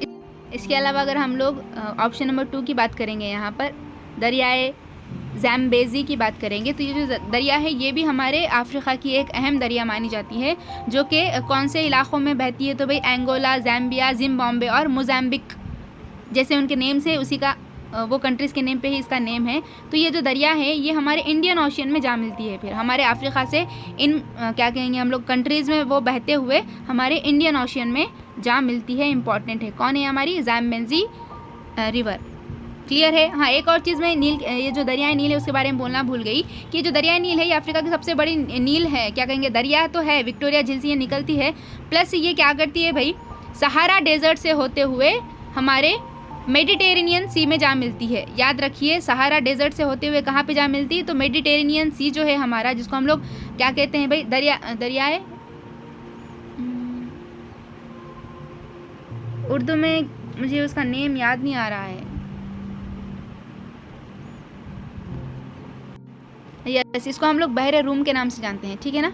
ये जो मेडिटेरियन सी है, ये जो हमारे दरियाए नील है, सहारा डेजर्ट से होते हुए हमारे बहरे रूम में जा मिलती है, बहुत ही इंपॉर्टेंट है, ये याद रखने की चीज़ है। और ये जो ज़ैम्बेज़ी जो दरिया है ना, ये कहाँ जा मिलती है? तो ये इंडियन ओशियन में जा मिलती है, इंपॉर्टेंट है। क्लियर हो गया यहाँ तक क्लियर है? चलें फिर हम लोग आगे बढ़ेंगे हमारे नेक्स्ट क्वेश्चन की तरफ। ये रहा, the inventor of steam engine was, भाप के इंजन का मौजद कौन है? Thomas Alva Edison, Wright brothers, James Watt या फिर ग्राहम बेल। अगर आपको यहाँ पे जवाब पता भी नहीं है तो आप यहाँ पर ऑड एंड आउट का तरीक़ा इस्तेमाल कर सकते हैं। जैसा कि हमारे थॉमस अल्वा एडिसन ने क्या किया था भाई, इन्होंने बल्ब जो है उसको ईजाद किया था। किसने ईजाद किया था? थॉमस अल्वा एडिसन ने। तो ये तो हो नहीं सकते, ठीक है। जो हमारे राइट ब्रदर्स है ये तो हमारे एरोप्लेन, ठीक है, एरोप्लेन के लिए ये जाने जाते हैं। एरोप्लेन की ईजाद किसने की थी? तो राइट ब्रदर्स ने की थी। बचा हमारा ग्राहम बेल। बताइए ग्राहम बेल किसके लिए इंपॉर्टेंट है? ग्राहम बेल किस चीज़ के लिए जाने जाते हैं? तो टेलीफोन जो है, टेलीफोन जो हो जाएगा हमारा, टेलीफोन की ईजाद किसने की? तो ग्राहम बेल ने की। तो बच गया क्या यहाँ पर? बच गया ऑप्शन नंबर 3, जेम्स वॉट, ठीक है ना। जो हमारा भाप का इंजन है उसकी ईजाद करने वाले कौन हैं? तो वो हो जाएंगे हमारे जेम्स वॉट, इंपॉर्टेंट है, याद रखिए। चलें फिर हम लोग नेक्स्ट क्वेश्चन की तरफ बढ़ेंगे। इवेंट हुआ है हमारा, every year the road safety week is celebrated in the year, यानी कि हर साल जो रोड सेफ्टी वीक है जिसको हम लोग तहफ़्फ़ुज़ सड़क हफ़्ता कहते हैं, वो कब मनाया जाता है? पूछा जा रहा है। क्या वो हर साल के आखिरी हफ्ते में मनाया जाता है, या फिर वो हमारे हर साल के पहले हफ्ते में मनाया जाता है, या फिर दिसंबर के पहले हफ्ते में मनाया जाता है, या फिर जनवरी के आखिरी हफ्ते में मनाया जाता है? तो देखिए यहाँ पर जवाब तो आना चाहिए जनवरी, ठीक है, यहाँ पर जनवरी करेक्ट हो जाएगा। लेकिन लास्ट वीक जो है ये यहाँ पर गलत हो जाएगा, क्योंकि हमारे टेक्स्ट बुक में मेंशन नहीं है कौन सी वीक में मनाया जाता है। सिर्फ हमको ये मेंशन है कि जनवरी में मनाया जाता है, इतना बस बताया गया है हर साल। अगर हम नेट पे में देखिए तो सेकेंड वीक ऑफ बता रहा है, ठीक है, सेकेंड वीक ऑफ जनवरी बता रहा है, इंपॉर्टेंट है, देखिए याद रखिए। सेकेंड वीक ऑफ जनवरी हमारे नेट पर दिया हुआ है और हमारे बुक में सिर्फ जनवरी दिया हुआ है। तो हमारे ऑप्शन में एक ही ऐसा ऑप्शन है जिसके अंदर जनवरी है, तो हम लोग इसके साथ जा रहे हैं, करेक्ट ऑप्शन, ठीक है, क्योंकि हमारे टेक्स्ट बुक में मेंशन नहीं है कौन सा हफ्ता। अगर हम देखेंगे तो हर साल जो है हमारे जनवरी में जो है रोड सेफ्टी वीक मनाया जाता है। और अगर हम देखेंगे तो 2006 जो था, 2006 उसमें जो हमारी थीम थी रोड सेफ्टी वीक की, वो थी road safety and no accident. ठीक है, road safety and no accident जो थी हमारी 2006 की थीम थी हमारी रोड सेफ्टी वीक की। क्लियर है यहाँ तक? देखिए हमारे पास जनवरी में मनाना है और एक ही ऑप्शन हमारे पास जनवरी में दिया गया है, तो हम इसके साथ जा रहे हैं। लेकिन यहाँ पे लास्ट वीक जो है ये कंफर्म नहीं है। ओके ना, नेट पे देखो तो सेकेंड वीक बता रहा है और हमारे बुक में सिर्फ जनवरी का जिक्र है। आई थिंक यहाँ तक क्लियर है। Question number 113, one of the following is not the Kakatiya ruler. इनमें से कौन सा जो है काकतीय बादशाह नहीं है? ऑप्शन नंबर 1 प्रोला 2, ऑप्शन नंबर 2 दंती दुर्गा, ऑप्शन नंबर 3 रुद्र देवी और ऑप्शन नंबर 4 रुद्र माँ देवी। बताइए कौन सा इनमें से जो है हमारा काकतीय राजा नहीं या फिर काकतीय रूलर नहीं हो जाएगा, ये पूछा जा रहा है। तो इसका जवाब है देखिए हमारा ऑप्शन नंबर 2 दंती दुर्गा। देखी जाए तो ये क्वेश्चन ही गलत है, क्योंकि एक और ऑप्शन यहाँ पे गलत है। रुद्र देवी की यहाँ पे कुछ ज़रूरत नहीं थी, रुद्र देवा आना चाहिए था यहाँ पर। ठीक है ना, रुद्र देवा आना चाहिए यहाँ पे, रुद्र देवी नहीं है, वो रुद्र देवा है। तो देखिए हम तो प्रोला 2, रुद्र देवा और रुद्रमा देवी, ये तीन भी जो है हमारे काकतीयास के रूलर्स हो जाएंगे। जो दंती दुर्गा है ये हमारे राष्ट्रकूटा का रूलर हो जाएगा। ठीक है ना, राष्ट्रकूटा जो डायनेस्टी थी उसका रूलर हो जाएगा हमारा दंती दुर्गा। अगर हम काकतीयास की बात कर लेंगे थोड़ा बहुत यहाँ पे, तो आपको पता होना चाहिए कि जो बेता राजा है वो है हमारा फाउंडर काकतीया का। ये जो बेता राजा है भाई, ये हमारे काकतीय डायनेस्टी के फाउंडर ज़रूर है, लेकिन ये जो है चालुक्यास के ज़ेरे एहतमाम ये हुकूमत करते थे। ठीक है ना, इंडिपेंडेंट ये हुकूमत नहीं करते थे। हमारे क्या कहेंगे, जब हमारा काकतीय डायनेस्टी बनी तब ये एज अ फ्यूडरेटर हमारे चालुक्य के वहाँ पर काम करते थे। अगर हम लोग देखेंगे तो जो हमारा प्रोला 2 है ये इसलिए इम्पॉर्टेंट है प्रोला 2, क्योंकि ये फर्स्ट इंडिपेंडेंट रूलर के तौर पर जाने जाते हैं। ठीक है ना, यानी कि हमारे आज़ाद काकतीय की अगर हम बात करेंगे, इंडिपेंडेंट रूलिंग की बात करेंगे, तो प्रोला 2 को पहला इंडिपेंडेंट राजा के तौर पर माना जाता है हमारे काकतीयास का, क्योंकि उससे पहले जितने भी आए थे गुजरे थे वो सब चालुक्यास की ज़ेर एहतमाम जो है वो हुकूमत करते थे। ठीक है ना, ये इंपॉर्टेंट है प्रोला 2। उसके अलावा अगर हम रुद्रदेवा की बात करेंगे, उसके बाद आते हैं हमारे प्रोला 2 के बाद आते हैं हमारे रुद्रदेवा, और रुद्रदेवा के बाद आते हैं हमारे गणपति देवा। गणपति देवा के बाद उनकी बेटी आती है रुद्रमा देवी, और रुद्रमा देवी के बाद इनकी तो कोई औलाद नहीं थी आई थिंक, तो इनकी बहन का लड़का आता है जिसको हम लोग प्रताप रुद्र कहते हैं। प्रताप रुद्र 2 जो है आखिरी राजा थे काकतीयास के। प्रताप रुद्र 2 आखिरी राजा थे हमारे काकतीयास के। यहाँ पे एक क्वेश्चन मुझे याद आ रहा है कि इनको बंदी बना लिया गया था भाई। ठीक है ना, प्रताप रुद्र 2 को जो है आखिरी जो राजा थे उनको जो है बंदी बना दिया गया था। तो किसके ज़रिए, किसने जो है हमारे प्रताप रुद्र देवा को बंदी बनाया था, और क्या कहेंगे हम लोग, बंदी बनने के डर से जब ये सफ़र में जा रहे थे, जब इनको पकड़ कर लेके जा रहा था, तो जो प्रताप रुद्र देवा 2 है ना, उन्होंने कोई एक दरिया में जो है छलांग लगाकर ख़ुदकुशी कर ली थी। तो वो दरिया का नेम आपको कमेंट डाउन करना है, और कौन से राजा ने जो है भाई इनको क्या कहेंगे हम लोग हमला करके इनकी सल्तनत पर जो है हमारे काकतीयास का खात्मा किया था, इनको बंदी बनाकर लेके जा रहे थे। यहाँ पर आप लोगों को कमेंट डाउन करके बताना है। चलिए हम लोग आगे बढ़ेंगे हमारे नेक्स्ट क्वेश्चन की तरफ। ये रहा हमारा question number 114, the architecture of the city of Hyderabad. जो हैदराबाद हमारा शहर है उसका मेमार कौन है, उसका आर्किटेक्चर कौन है? क्या वो हमारे मोहम्मद कुली कुतुब शाह है, क्या वो हमारे हयात बख्शी बेगम है, क्या वो हमारे इब्राहिम कुतुब शाह है, या फिर वो मीर मोमिन अस्तराबादी है? बताइए आर्किटेक्चर कौन हो जाएगा हमारे हैदराबाद शहर का?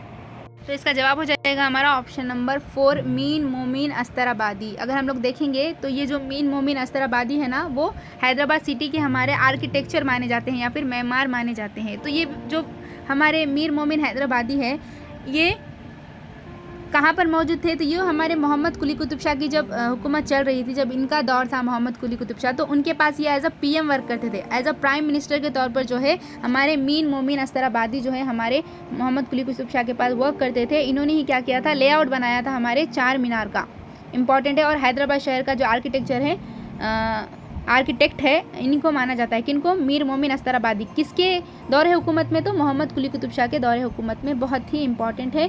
इन्हीं के दौर में जो है भाई सिटी ऑफ हैदराबाद बनाया गया। इसके अलावा जो हैदराबाद की मक्का मस्जिद है, जामा मस्जिद है, चार मीनार है, तमाम जो है रिकॉग्नाइजेबल जो भी चीज़ें हो जाएंगी हैदराबाद में, तमाम मोहम्मद कुली कुतुब शाह के क्या कहेंगे हम लोग राइन में ही बनाई गई हैं। बहुत ही ज़्यादा इंपॉर्टेंट है मोहम्मद कुली कुतुब शाह। अगर हम लोग हयात बख्शी बेगम की बात करेंगे तो क्वेश्चन इनसे भी पूछ सकता है। तो ये हयात बख्शी बेगम कौन है? तो ये हमारे मोहम्मद कुली कुतुब शाह की लड़की है, ठीक है ना। मोहम्मद कुली कुतुब शाह की बेटी हो जाएंगी हमारी हयात बख्श। इन्हीं के नाम पर जो है भाई हयात बख्शी मस्जिद है, ठीक है ना। हयात बख्शी मस्जिद जो है हैदराबाद में इन्हीं के नाम पर है। और इसके अलावा अगर हम देखेंगे तो इनको किस नाम से जाना जाता है? तो इनको माँ साहिबा के नाम से जाना जाता है। और माँ साहिबा नाम से जो है हमारे हैदराबाद में एक क्या बनाया गया? टैंक भी बनाया गया है, जिसको हम लोग मसब टैंक के नाम से जानते हैं, जो कि महासभा हमारे हयात बख्शी बेगम के नाम पर ही रखा गया है। क्लियर है यहाँ तक? इसके अलावा अगर मैं इब्राहिम कुली कुतुब शाह की बात करूँ यहाँ पर, तो जो हमारे इब्राहिम कुली कुतुब शाह है, उनके ज़माने में भाई हुसैन सागर बनाया गया था। हमने हुसैन सागर के बारे में पढ़ा है ना। हुसैन सागर तो किसके दौरे हुकूमत में बनाया गया था? तो हमारे इब्राहिम कुली कुतुब शाह के दौरे हुकूमत में बनाया गया था। और इसके बनाने वाले कौन है भाई? तो किसके नाम पे ये हुसैन सागर बनाया गया है? तो हमारे सूफ़ी हुआ करते थे हमारे इब्राहिम कुली कुतुब शाह के ज़माने में। उनका नाम था हज़रत हुसैन शाह वली। हज़रत हुसैन शाह वली के जो नाम पर है, उनके नाम पर हमारे इब्राहिम कुली कुतुब शाह ने हुसैन सागर जो लेक है वो बनाया था। इम्पॉर्टेंट है, याद रखिए। क्लियर है यहाँ तक? चलिए फिर हम लोग आगे बढ़ेंगे हमारे नेक्स्ट क्वेश्चन की तरफ। ये रहा हमारा question number 115। The idea of Sulah कुल वाज प्रपोज्ड बाय। जो सुलह कुल है, सुलह कुल जो है वो नज़रिए को पेश करने वाले कौन है? क्या वो अकबर है, क्या वो बाबर है, क्या वो जहांगीर है, या फिर वो शाहजहां है? चले बताइए, सुलह कुल है क्या भाई? पहले ये तो ये जो हमारे अकबर थे ना, ये जो है भाई तमाम मज़ाहिब की क्या कहेंगे हम लोग इज़्ज़त करते थे, यानी कि तमाम मज़हब को ये वैल्यू देते थे। तो इन्होंने क्या बनाया था? एक यूनिवर्सल पीस की बात की थी इन्होंने। सुलह कुल का क्या मतलब है? यूनिवर्सल पीस है इसका मतलब, ठीक है। ये आइडिया किसने दिया? तो ये हमारे अकबर ने जो है ये आइडिया दिया था सुलह कुल का। इसका मतलब है कि हमारे जो कौम हो जाएगी, या हमारी जो भी क्या कहेंगे आप लोग पीपल हो जाएंगे हमारे किंगडम के, हम किसी के भी अंदर डिस्क्रिमिनेट नहीं करेंगे भाई। हम तमाम के मज़ाहिब को जस्टिस देंगे, तमाम के मज़ाहिब को हम लोग क्या करेंगे? इज़्ज़त देंगे। इस बेस पे इन्होंने सुलह कुल बनाया था। इम्पॉर्टेंट है। जो हमारे अबुल फ़ज़ल है, अबुल फ़ज़ल किसके लिए फेमस है भाई? अबुल फ़ज़ल ने एक बुक लिखी थी। आप लोग कमेंट डाउन करके वो बुक का नाम बताइए। तो अपने उस बुक में जो अबुल फ़ज़ल है ना, उन्होंने बताया था कि ये जो विज़न है गवर्नमेंट का सुलह कुल का, ये हमारे अकबर ने बताया है, जिसमें क्या है भाई यूनिवर्सल पीस की बात की जाती है। इम्पॉर्टेंट है।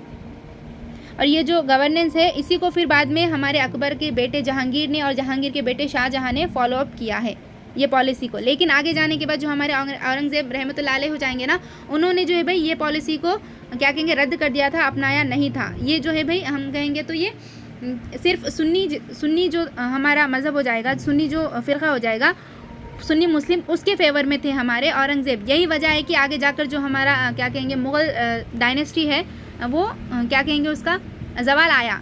तो एक जो हमारे औरंगज़ेब रहमतुल्लाह अलैह की जो पॉलिसी थी, ये भी हमारी मज़हबी रियादारी की, इसकी वजह से भी जो है आगे जाकर हमारे वन ऑफ द रीज़न है हमारे कमज़ोर होने का मुग़ल सल्तनत। ठीक है, यहाँ तक क्लियर है। फिर आगे बढ़ेंगे हमारे नेक्स्ट क्वेश्चन की तरफ। ये रहा the Portuguese explorer who discover the sea route to India.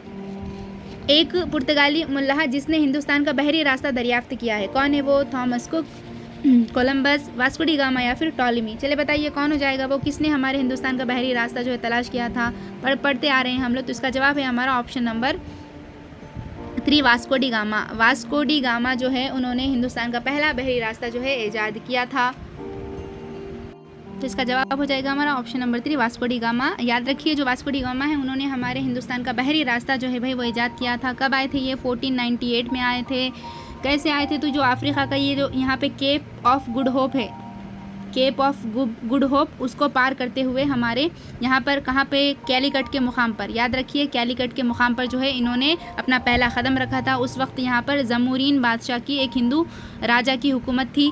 तो आगे के आप लोग देख लीजिए हिस्ट्री में। तो यहाँ पर बस याद रखिए कि हमारे हिंदुस्तान का बहरी रास्ता किसने दरियाफ्त किया है? तो वास्को डी गामा ने ईजाद किया है 1498 में। उसके अलावा अगर हम कोलंबस की बात करेंगे तो भाई कोलंबस भी फेमस है।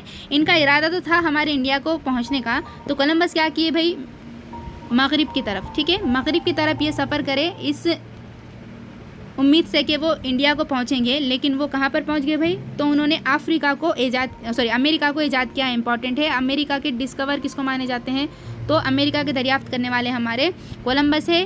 वो आना तो चाहते थे हमारे इंडिया को, लेकिन वो जा पहुँचे अमेरिका के करीब, अमेरिका को उन्होंने ईजाद किया है, ठीक है ना।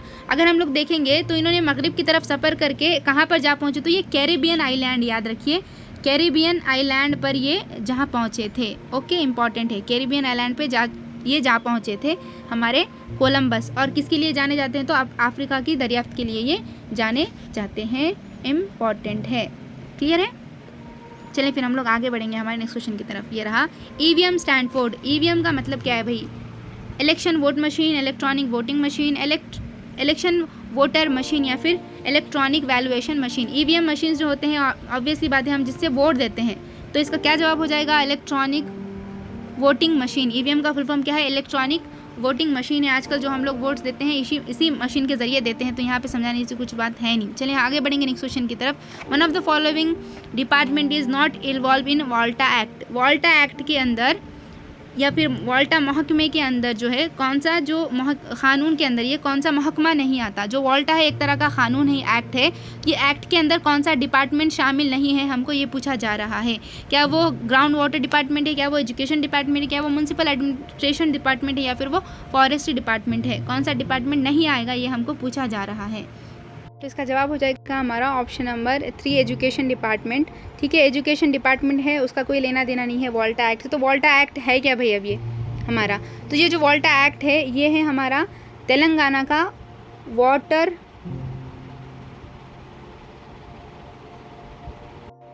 लैंड एंड ट्रीज एक्ट है। ये जो है हमारा वॉल्टा का मतलब है हमारा water land and trees act. तो इसमें होता क्या है भाई, तो इसमें जो है हमारे अंडरग्राउंड वाटर को, हमारे लैंड को और हमारे ट्रीज़ को यहाँ पर सेव करने की बात की गई है, ठीक है ना। तो इसके अंदर हमारे ग्राउंड वाटर डिपार्टमेंट शामिल हो जाएगा, हमारा फॉरेस्ट डिपार्टमेंट भी शामिल हो जाएगा और हमारा municipal administration and urban development department भी इसके अंदर आ जाएंगे, ठीक है ना। ग्राउंड वाटर से रिलेटेड वाटर हो जाएगा, देन हमारे ट्री से रिलेटेड जो है फॉरेस्ट डिपार्टमेंट हो जाएगा और लैंड से related municipal administration and urban development department हो जाएगा। तो ये जो वॉल्टा एक्ट है हमारा water land and trees act है, ये तेलंगाना का। ये कब आया था, तो ये 2002 में आया था एक्ट, याद रखिए 2002 का ये एक्ट है। Protection of underground water land and trees की यहाँ पर बात करता है। चलिए आगे बढ़ेंगे हमारे नेक्स्ट क्वेश्चन की तरफ। ये रहा क्वेश्चन नंबर 119।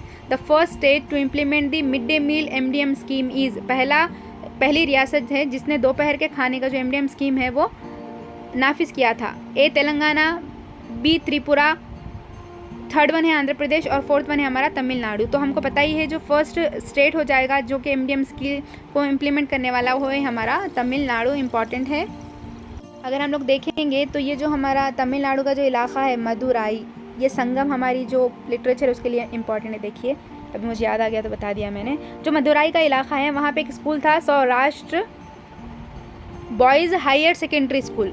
वहाँ पर जो है पहली मरतबा उस स्कूल में 1955 में जो है MDM स्कीम को हमारे तमिलनाडु में शुरू किया गया था। उसके बाद हमारे सुप्रीम कोर्ट ने जो है भाई ये नवंबर 2001 में ये हुक्म दिया कि तमाम स्कूलों में जो है भाई विद इन 6 मंथ्स MDM जो है शुरू किया जाना चाहिए। तो सबसे पहले हमारे तमिलनाडु में शुरू किया गया था। इंपॉर्टेंट है, याद रखिए। आगे बढ़ेंगे हमारे नेक्स्ट क्वेश्चन की तरफ। ये रहा the goddess who protects the fishermen Eid.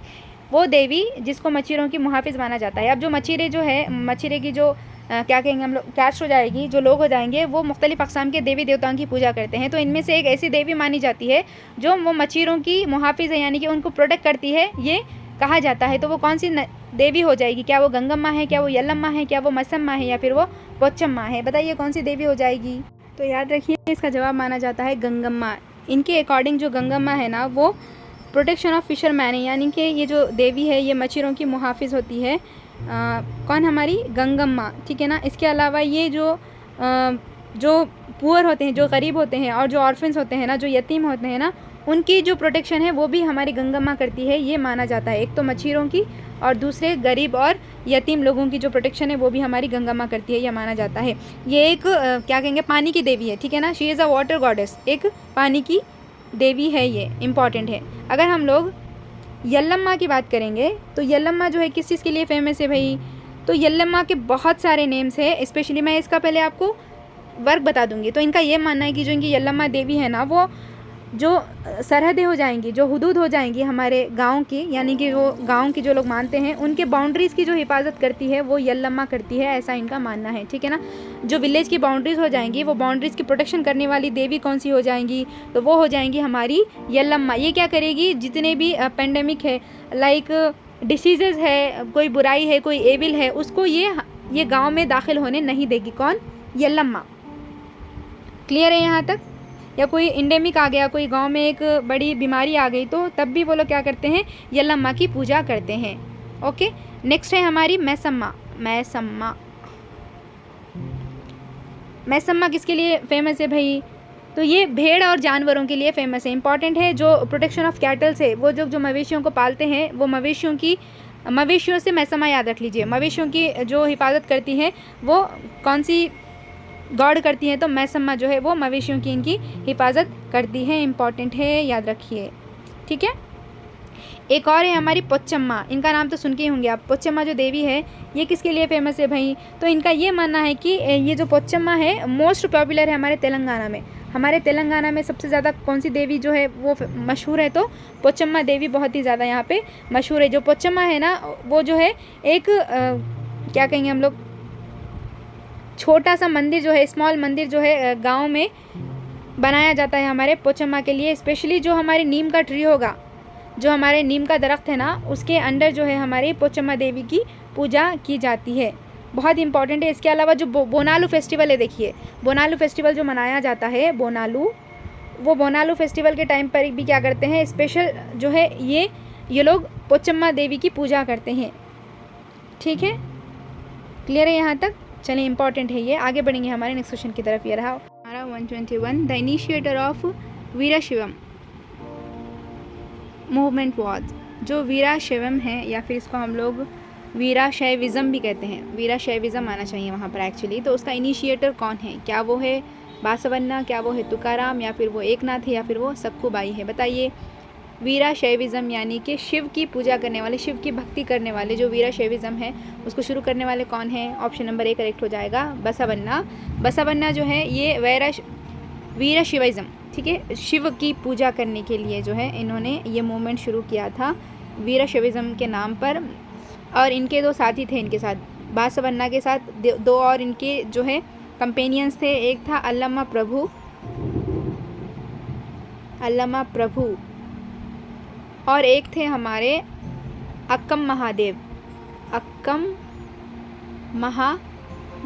ये तीनों ने मिलकर जो है ये वीराशैविज़म शुरू किया था। मेन पर्सनालिटी जो हो जाएगी वो हो जाएगी बासवन्ना, इंपॉर्टेंट है, याद रखिए। ये जो मूवमेंट है ये हमारे 12th सेंचुरी का मूवमेंट है, 12th सेंचुरी का मूवमेंट है, जो कि कहाँ पर शुरू हुआ था? हमारे कर्नाटका में शुरू हुआ है, याद रखिए, कर्नाटका में ये मूवमेंट शुरू हुआ था।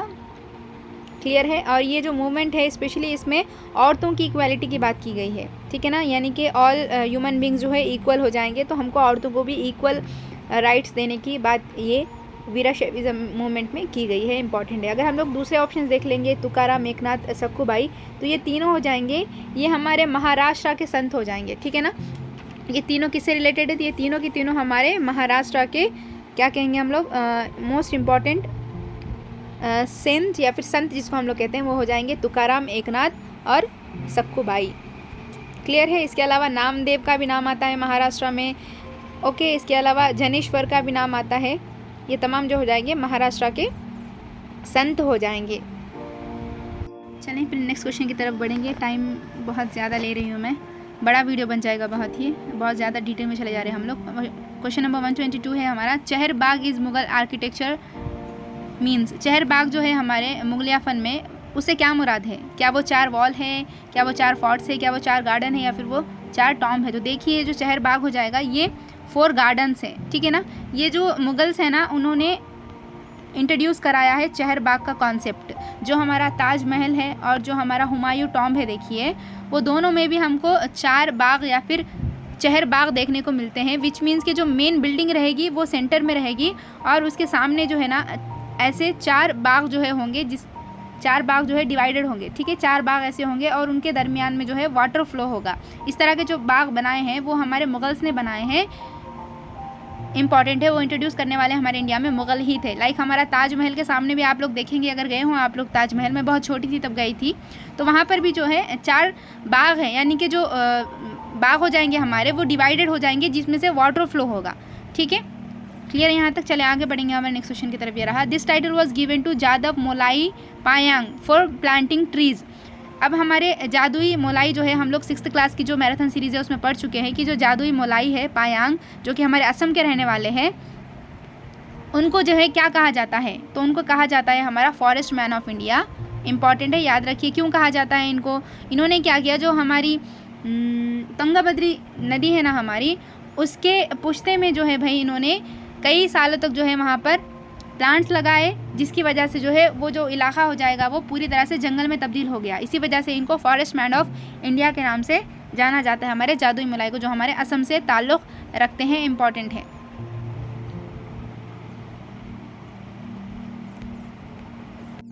क्लियर? चलिए हम लोग आगे बढ़ेंगे हमारे नेक्स्ट क्वेश्चन की तरफ। ये रहा हमारा क्वेश्चन नंबर 124।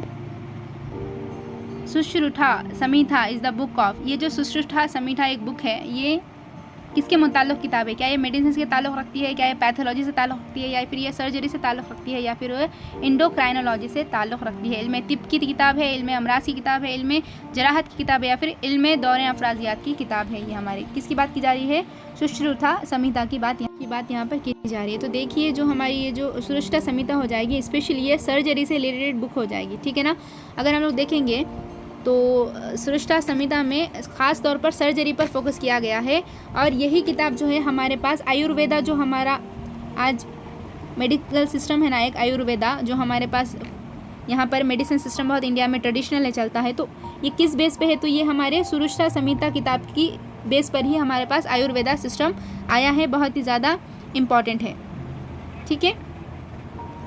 एक और है हमारा चरक स्मिता। चरक स्मिता जो बुक है ना, ये हमारी मेडिसिन को डील करती है। चरक स्मिता जो है वो मेडिसिन से डील करती है, और सुश्रुता समीता जो है वो सर्जरी से डील करती है। दो भी इम्पॉर्टेंट किताबें हैं ये।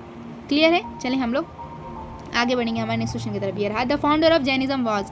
जैनिज्म का फाउंडर कौन है? वर्तमान महावीर है, या फिर प्रश्नवनंदा है, या फिर गौतम बुद्धा है, या फिर सिद्धियोधन है? तो अगर हम देखेंगे तो अब तक जो है हमारे जैनिज्म में 24 तीर्थंकार जो है गुजरे हैं। इम्पॉर्टेंट है, ये जो 24वें तीर्थंकार थे वो हमारे वर्धमान महावीर है, और इन्हीं को जो है फाउंडर ऑफ जैनिज्म माना जाता है, ठीक है ना। अगर हम लोग देखेंगे तो 24वां ये हमारे तीर्थंकार हो जाएंगे हमारे महावीर 24वें नंबर के, और इन्हीं को जो है हमारे जैनिज्म का फाउंडर माना जाता है, ठीक है। आपके लिए यहाँ पे क्वेश्चन है कि जो फर्स्ट तीर्थंकार हो जाएंगे हमारे जैनिज्म के, वो कौन है? आप लोग कमेंट डाउन करके बताइए, ठीक है ना। अगर ऑप्शन में वर्धमान महावीर नहीं देता तो आपको जो फर्स्ट तीर्थंकार हो जाएगा उसका नाम लेना है, तो कौन हो जाएंगे वो लोग आप लोग कमेंट डाउन करके बताइए। और अगर हम लोग देखेंगे तो गौतम बुद्धा जो है हमारे बुद्धिज़्म के फाउंडर माने जाते हैं। गौतम बुद्ध, जिसका नाम था रियल नेम सिद्धार्थ।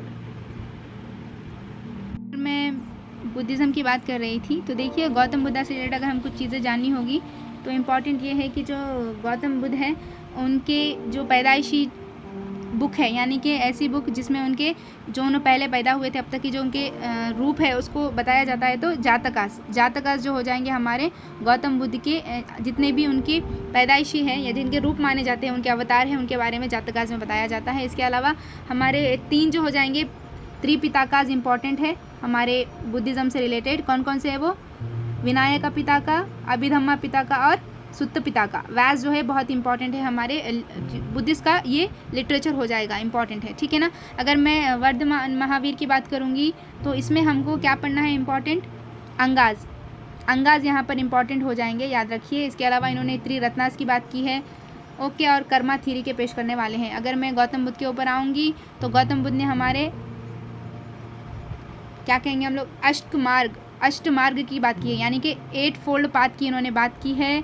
इसके अलावा हमारे गौतम बुद्ध ने 4 यूनिवर्सल ट्रूथ की बात की है। आप लोग इसको एक मरतबा देख लीजिए, ये इंपॉर्टेंट चीज़ें हैं, मैं टच करते हुए बस चल रही हूँ, ठीक है। चलें हम लोग आगे बढ़ेंगे हमारे नेक्स्ट क्वेश्चन की तरफ। ये रहा question number 126। The international date line is, इनमें से कौन सी जो हो जाएगी इंटरनेशनल डेट लाइन हो जाएगी, बताइए। 0 degree latitude, 180 east west longitude, 0 degree longitude या फिर 90 डिग्री ईस्ट वेस्ट लैटिट्यूड। तो इसका जवाब है हमारा option number 2, 180 degree east west longitude. देखिए लॉन्गिट्यूड की बात की जा रही है, यानी कि तूले बलद 180 डिग्री मशरिक़ व मगरिब तूले बलद को हम लोग इंटरनेशनल डेट लाइन के नाम से जानते हैं। इंपॉर्टेंट है, ठीक है ना, इसको हम लोग डेट लाइन के नाम से जानते हैं। और हमारा जो 0 डिग्री लैटिट्यूड हो जाएगा, ये हो जाएगा हमारा इक्वेटर। 0 डिग्री लैटिट्यूड यानी कि 0 डिग्री अर्ज़ बलद है, ये लैटिट्यूड यानी कि अर्ज़ बलद। और अगर हम लोग 0 डिग्री लॉन्गिट्यूड की बात करेंगे तो इसको हम लोग कहते हैं ग्रीनिच या फिर ग्रीनविच मेरिडियन या फिर सीफर मेरिडियन।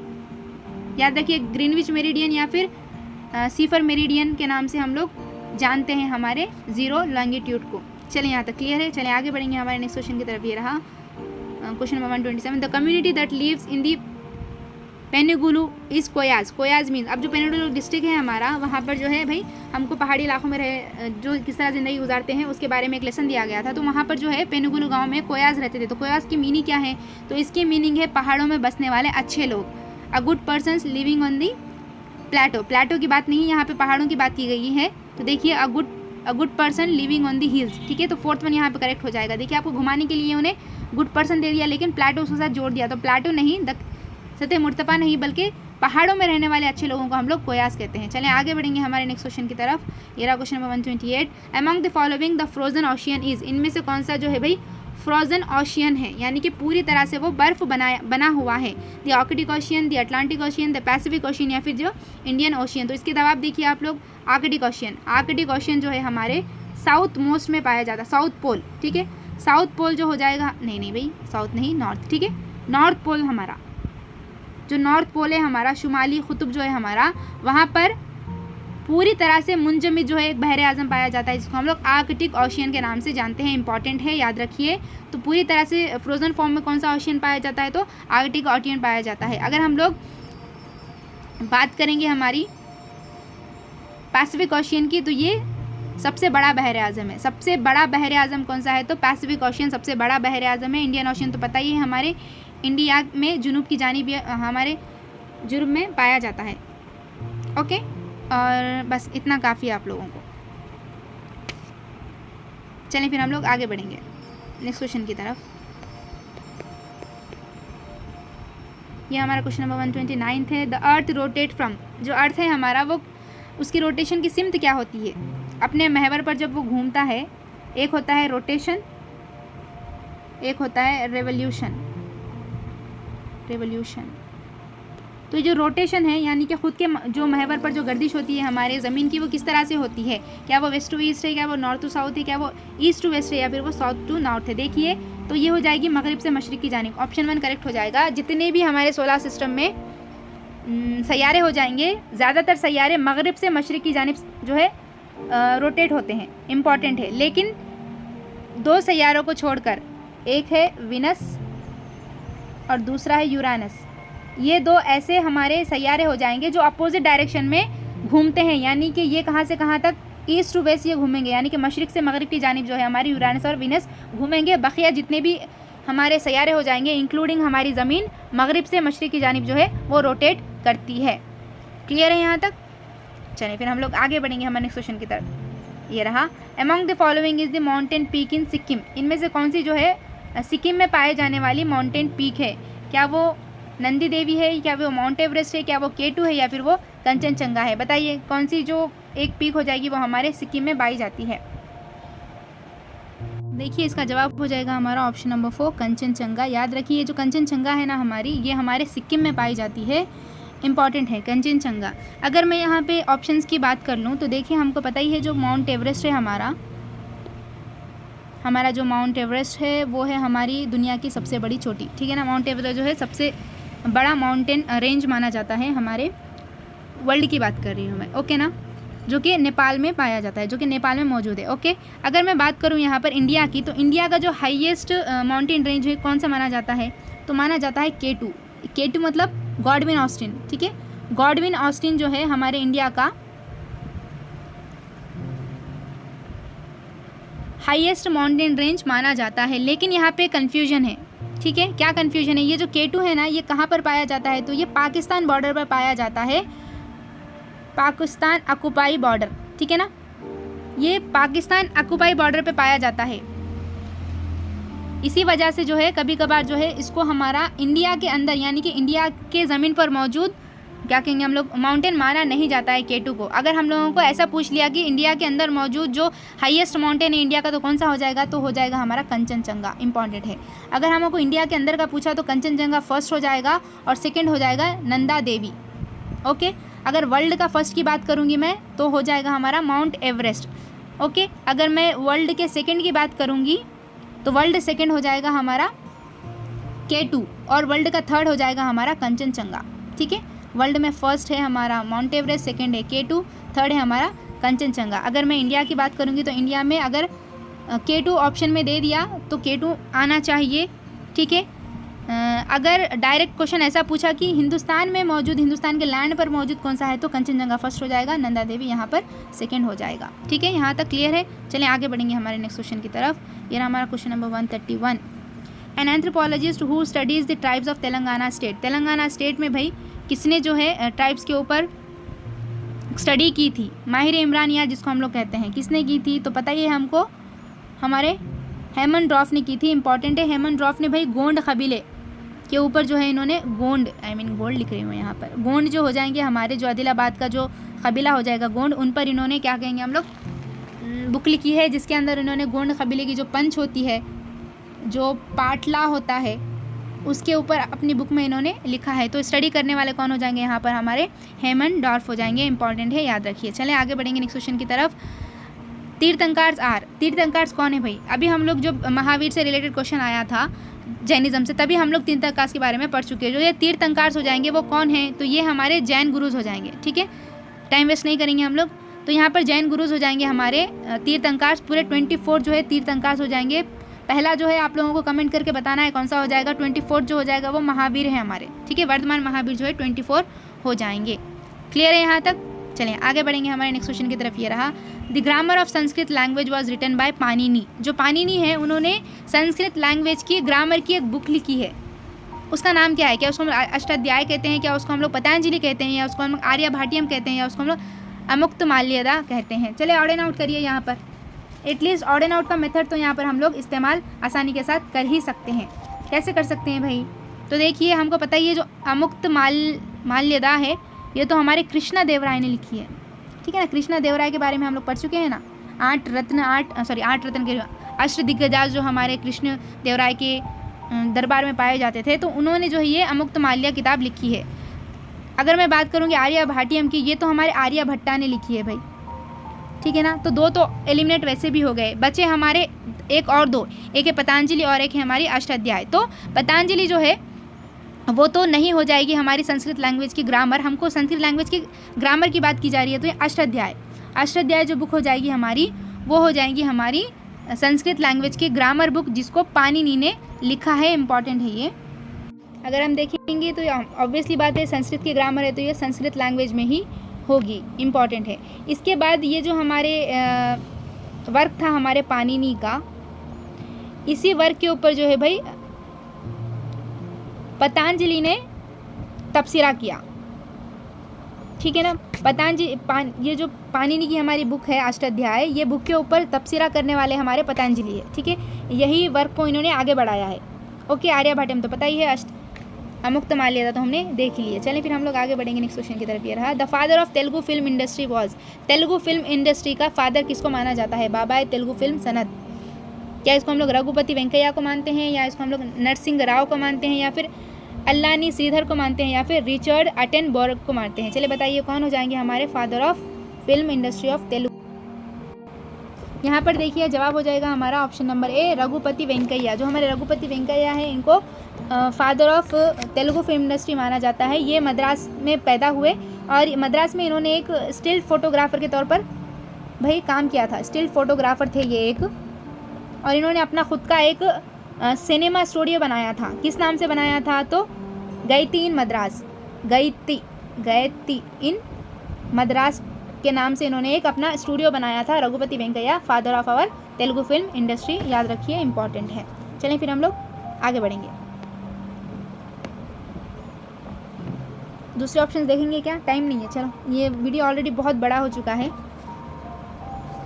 चलो फिर हम लोग आगे बढ़ेंगे, देख ही लेते हैं भाई, ठीक है। देखिए यहाँ पे नरसिंह राव है। नरसिंह राव किस चीज़ के लिए जाने जाते हैं? तो इन्होंने एक किताब लिखी थी तेलंगाना फार्मर्स के ऊपर। तेलंगाना फार्मर्स के जो रिवॉल्ट्स हुए थे उसके ऊपर इन्होंने किताब लिखी थी नरसिंह राव ने। कौन सी किताब? माँ भूमि नामी एक किताब हमारे किसने लिखी है? नरसिंह राव ने लिखी है, तेलंगाना फार्मर्स के ऊपर। ओके। और ये जो हमारे अल्लानी श्रीधर है ना, इन्होंने जो है भाई कुमरम भीम जो है उनके ऊपर एक फ़िल्म बनाई है, कुमरम भीमुडे। कुमरम भीम के ऊपर फिल्म किसने बनाई है? तो अल्लाड़ी श्रीधर ने बनाई है। बहुत ही इंपॉर्टेंट है, याद रखिए। कुमरम भीम के ऊपर डायरेक्टर कौन है उस फिल्म के? कुमरम भीम के तो अल्लानी श्रीधर है। ओके, 2010 में ये फिल्म आई थी।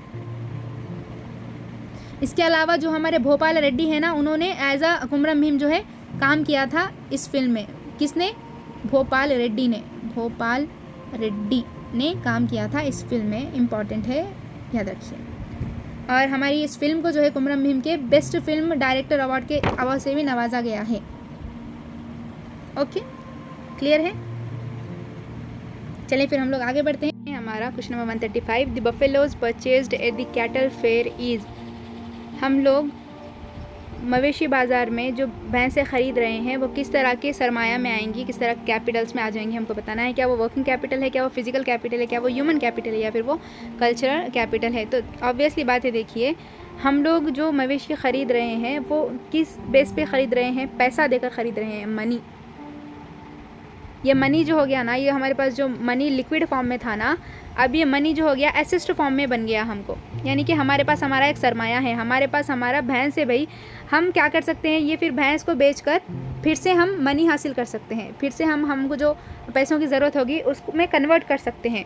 तो इस तरह के जो भी कैपिटल्स होंगे उसको हम लोग वर्किंग कैपिटल्स कहेंगे, जो कि हमको बिज़नेस चलाने में या फिर कोई भी हमको बिज़नेस चलाने में जो डे टू डे लाइफ में हमको जिसकी ज़रूरत होती है, ठीक है ना। लाइक हमारे इक्विपमेंट्स हो गए, हमारे बिल्डिंग्स हो गए, हमारे फर्नीचर्स हो गए, ये जितने भी आ जाएंगे इसके अंदर वो वर्किंग कैपिटल में आएंगे, जिसको हम लोग लिक्विड में या फिर लिक्विड मनी में हम लोग इसको कन्वर्ट कर सकते हैं, ठीक है ना। उसके बाद है फिज़िकल कैपिटल। फिज़िकल कैपिटल्स में देखिए वो तमाम चीज़ें आ जाएंगी जो कि नॉन फाइनेंसिंग होती है, नॉन फाइनेंशियल चीज़ें जो है इसके अंदर आ जाएंगी, नॉन फाइनेंशियल चीज़ें। फॉर एग्ज़ाम्पल किसी की बिल्डिंग है समझिए, ओके। फिर या फिर किसी के पास कोई और सरमाया है, समझिए हमको कोई एक चीज़ प्रोड्यूस्ड करनी है, लाइक हमको शुगर जो है प्रोड्यूस करनी है। फॉर एग्ज़ाम्पल जो शुगर को हमको प्रोड्यूस करना है, तो ये शुगर का जो प्रोडक्शन है उसमें हमको कौन कौन सी चीज़ें हो जाएंगी। फॉर एग्ज़ाम्पल हमको एक मिल की ज़रूरत होगी, हमको कुछ रॉ मटेरियल की ज़रूरत होगी, लाइक हमको यहाँ पर शुगर के गन्ने की ज़रूरत होगी, ठीक है। यहाँ पर मैं कहूँगी तो यहाँ पे कुछ पैसों की कैश की ज़रूरत होगी। तो ये जो चीज़ें हैं, कोई हमको एक प्रोडक्ट हासिल होना है, जब हमको प्रोडक्शन करना है तो उसके लिए जो ज़रूरी चीज़ें हो जाएंगी जो ये प्रोडक्शन करने में हमारी मदद करेगी। कोई फैक्ट्री हो गई, ठीक है, कोई सामान हो गया, कोई इक्विपमेंट हो गया, ये तमाम चीज़ें जो है फिज़िकल कैपिटल में आ जाएगी। क्लियर है? फिज़िकल कैपिटल में ये चीज़ें आ जाएंगी। अगर हम ह्यूमन कैपिटल की बात करेंगे तो ऑब्वियसली बात है इसमें ऐसी चीज़ें शामिल हैं जिसमें हमारे ह्यूमन के स्किल्स है, ह्यूमन स्किल है, हमारा इंटेलिजेंस है, देन हमारा टाइम जो हम दे रहे हैं इसको, ठीक है ना। यानी कि इंसान से रिलेटेड इंसान के जितने भी क्या कहेंगे प्रीशियस स्किल्स वगैरह आ जाएंगे, वो तमाम जो है हमारे ह्यूमन कैपिटल में आ जाएंगे। क्लियर है? चलें आगे बढ़ेंगे। हमारे नेक्स्ट क्वेश्चन की तरफ ये रहा, the national income of the country can be calculated with. हमारा जो कंट्री का नेशनल इनकम है वो हम लोग कौन से तरीक़ों से महसूब कर सकते हैं? A product method, B income method, C expenditure method, fourth one progressive method, अब यहाँ पे हमको करेक्ट ऑप्शंस चुनने हैं कि कितने तरीक़े से हम हमारे कंट्री का जो नेशनल इनकम है उसको कैलकुलेट कर सकते हैं। तो 3 तरीक़े होते हैं, देखिए, product method, income method and expenditure method. ABC correct हो जाएगा यहाँ पर, ऑप्शन नंबर 2। तो 3 तरह के जो है मेथड्स होते हैं अगर हम देखेंगे।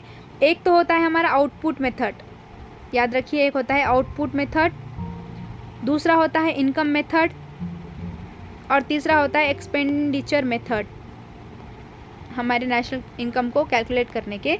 तो जो हमारा आउटपुट मेथड है ना, इसी को हम लोग प्रोडक्ट मेथड के नाम से जानते हैं, ठीक है। इनकम मेथड तो वही हो गया।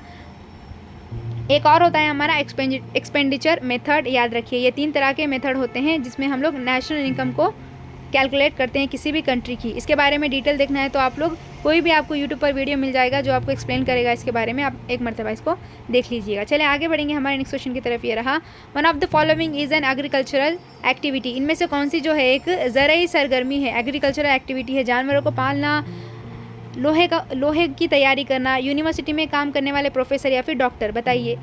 एग्रीकल्चरल एक्टिविटी की बात की जा रही है, यानी कि इसके अंदर जो है एग्रीकल्चर का इन्वॉल्वमेंट होगा, यानी कि ये हमारे ज़राअत से रिलेटेड एक एक्टिविटी हो जाएगी या फिर सरगर्मी हो जाएगी। तो देखिए, डॉक्टर से तो कोई लेना देना नहीं है ज़राअत का, हमारे प्रोफेसर से कोई लेना देना नहीं है, स्टील की तैयारी से कोई लेना देना नहीं है। तो जवाब क्या हो जाएगा हमारा, एनिमल हस्बेंड्री। जो हम लोग जानवरों को अफजाइश करते हैं, जानवर पालते हैं, तो ये हमारे एग्रीकल्चर से बहुत ही ज़्यादा लिंक्ड होती हैं चीज़ें, ठीक है ना। जो हम लोग जानवर पालते हैं तो जानवरों के लिए हम लोग जो चारा लेकर आते हैं, फूड लेकर आते हैं, वो किससे जुड़ा हुआ है भाई, वो हमारे एग्रीकल्चर से जुड़ा हुआ है, ठीक है ना।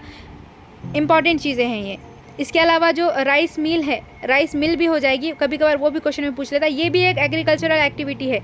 राइस मिल जो हो जाएगी उसका भी डायरेक्ट ताल्लुक हमारे एग्रीकल्चर सेक्टर से होगा, ठीक है ना। क्लियर है यहाँ तक। चलें फिर हम लोग आगे बढ़ेंगे। यह आज का हमारा आखिरी क्वेश्चन है, question number 138। The farmers holding the land between 2.6 acres to 5.0 acres are known as. ऐसे फार्मर्स, ऐसे किसान जो कि 2.6 से 5.0 तक जो है एकर्स ज़मीन रखते हैं, उसको कौन सी कैटेगरी में आ जाएंगे। तो इसका जवाब है, देखिए, इसका जवाब है हमारा स्मॉल फार्मर्स। 4 तरह के फार्मर्स होते हैं, देखिए। पहला तो होगा हमारा मार्जिनल फार्मर्स, जो कि 2.5 यानी कि 2.5 एकड़ से कम ज़मीन रखेगा, यानी कि एटलीस्ट 2.5 एकड़ तक ज़मीन रखेगा, तो वो हमारे मार्जिनल फार्मर कहलाएगा, ठीक है।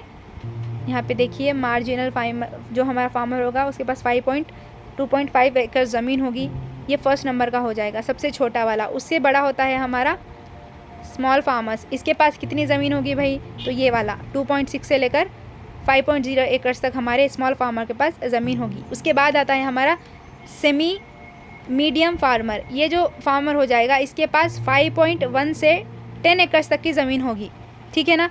और जो हमारा मीडियम फार्मर हो जाएगा, हमारे मीडियम फार्मर के पास 10.1 एकड़ से लेकर 25 एकड़ तक ज़मीन हो जाएगी, उसको हम लोग मीडियम फार्मर कहते हैं। क्लियर हो गया यहाँ तक। तो हाँ जी, ये था हमारा 2022 टेट में जो पूछा गया सोशल स्टडीज़ का पेपर था। हम लोग ने आज इसको डिटेल में डिस्कस किया है। आई होप कि ये जिन लोगों का भी कल एग्ज़ाम है उनके लिए बहुत हेल्पफुल होगा।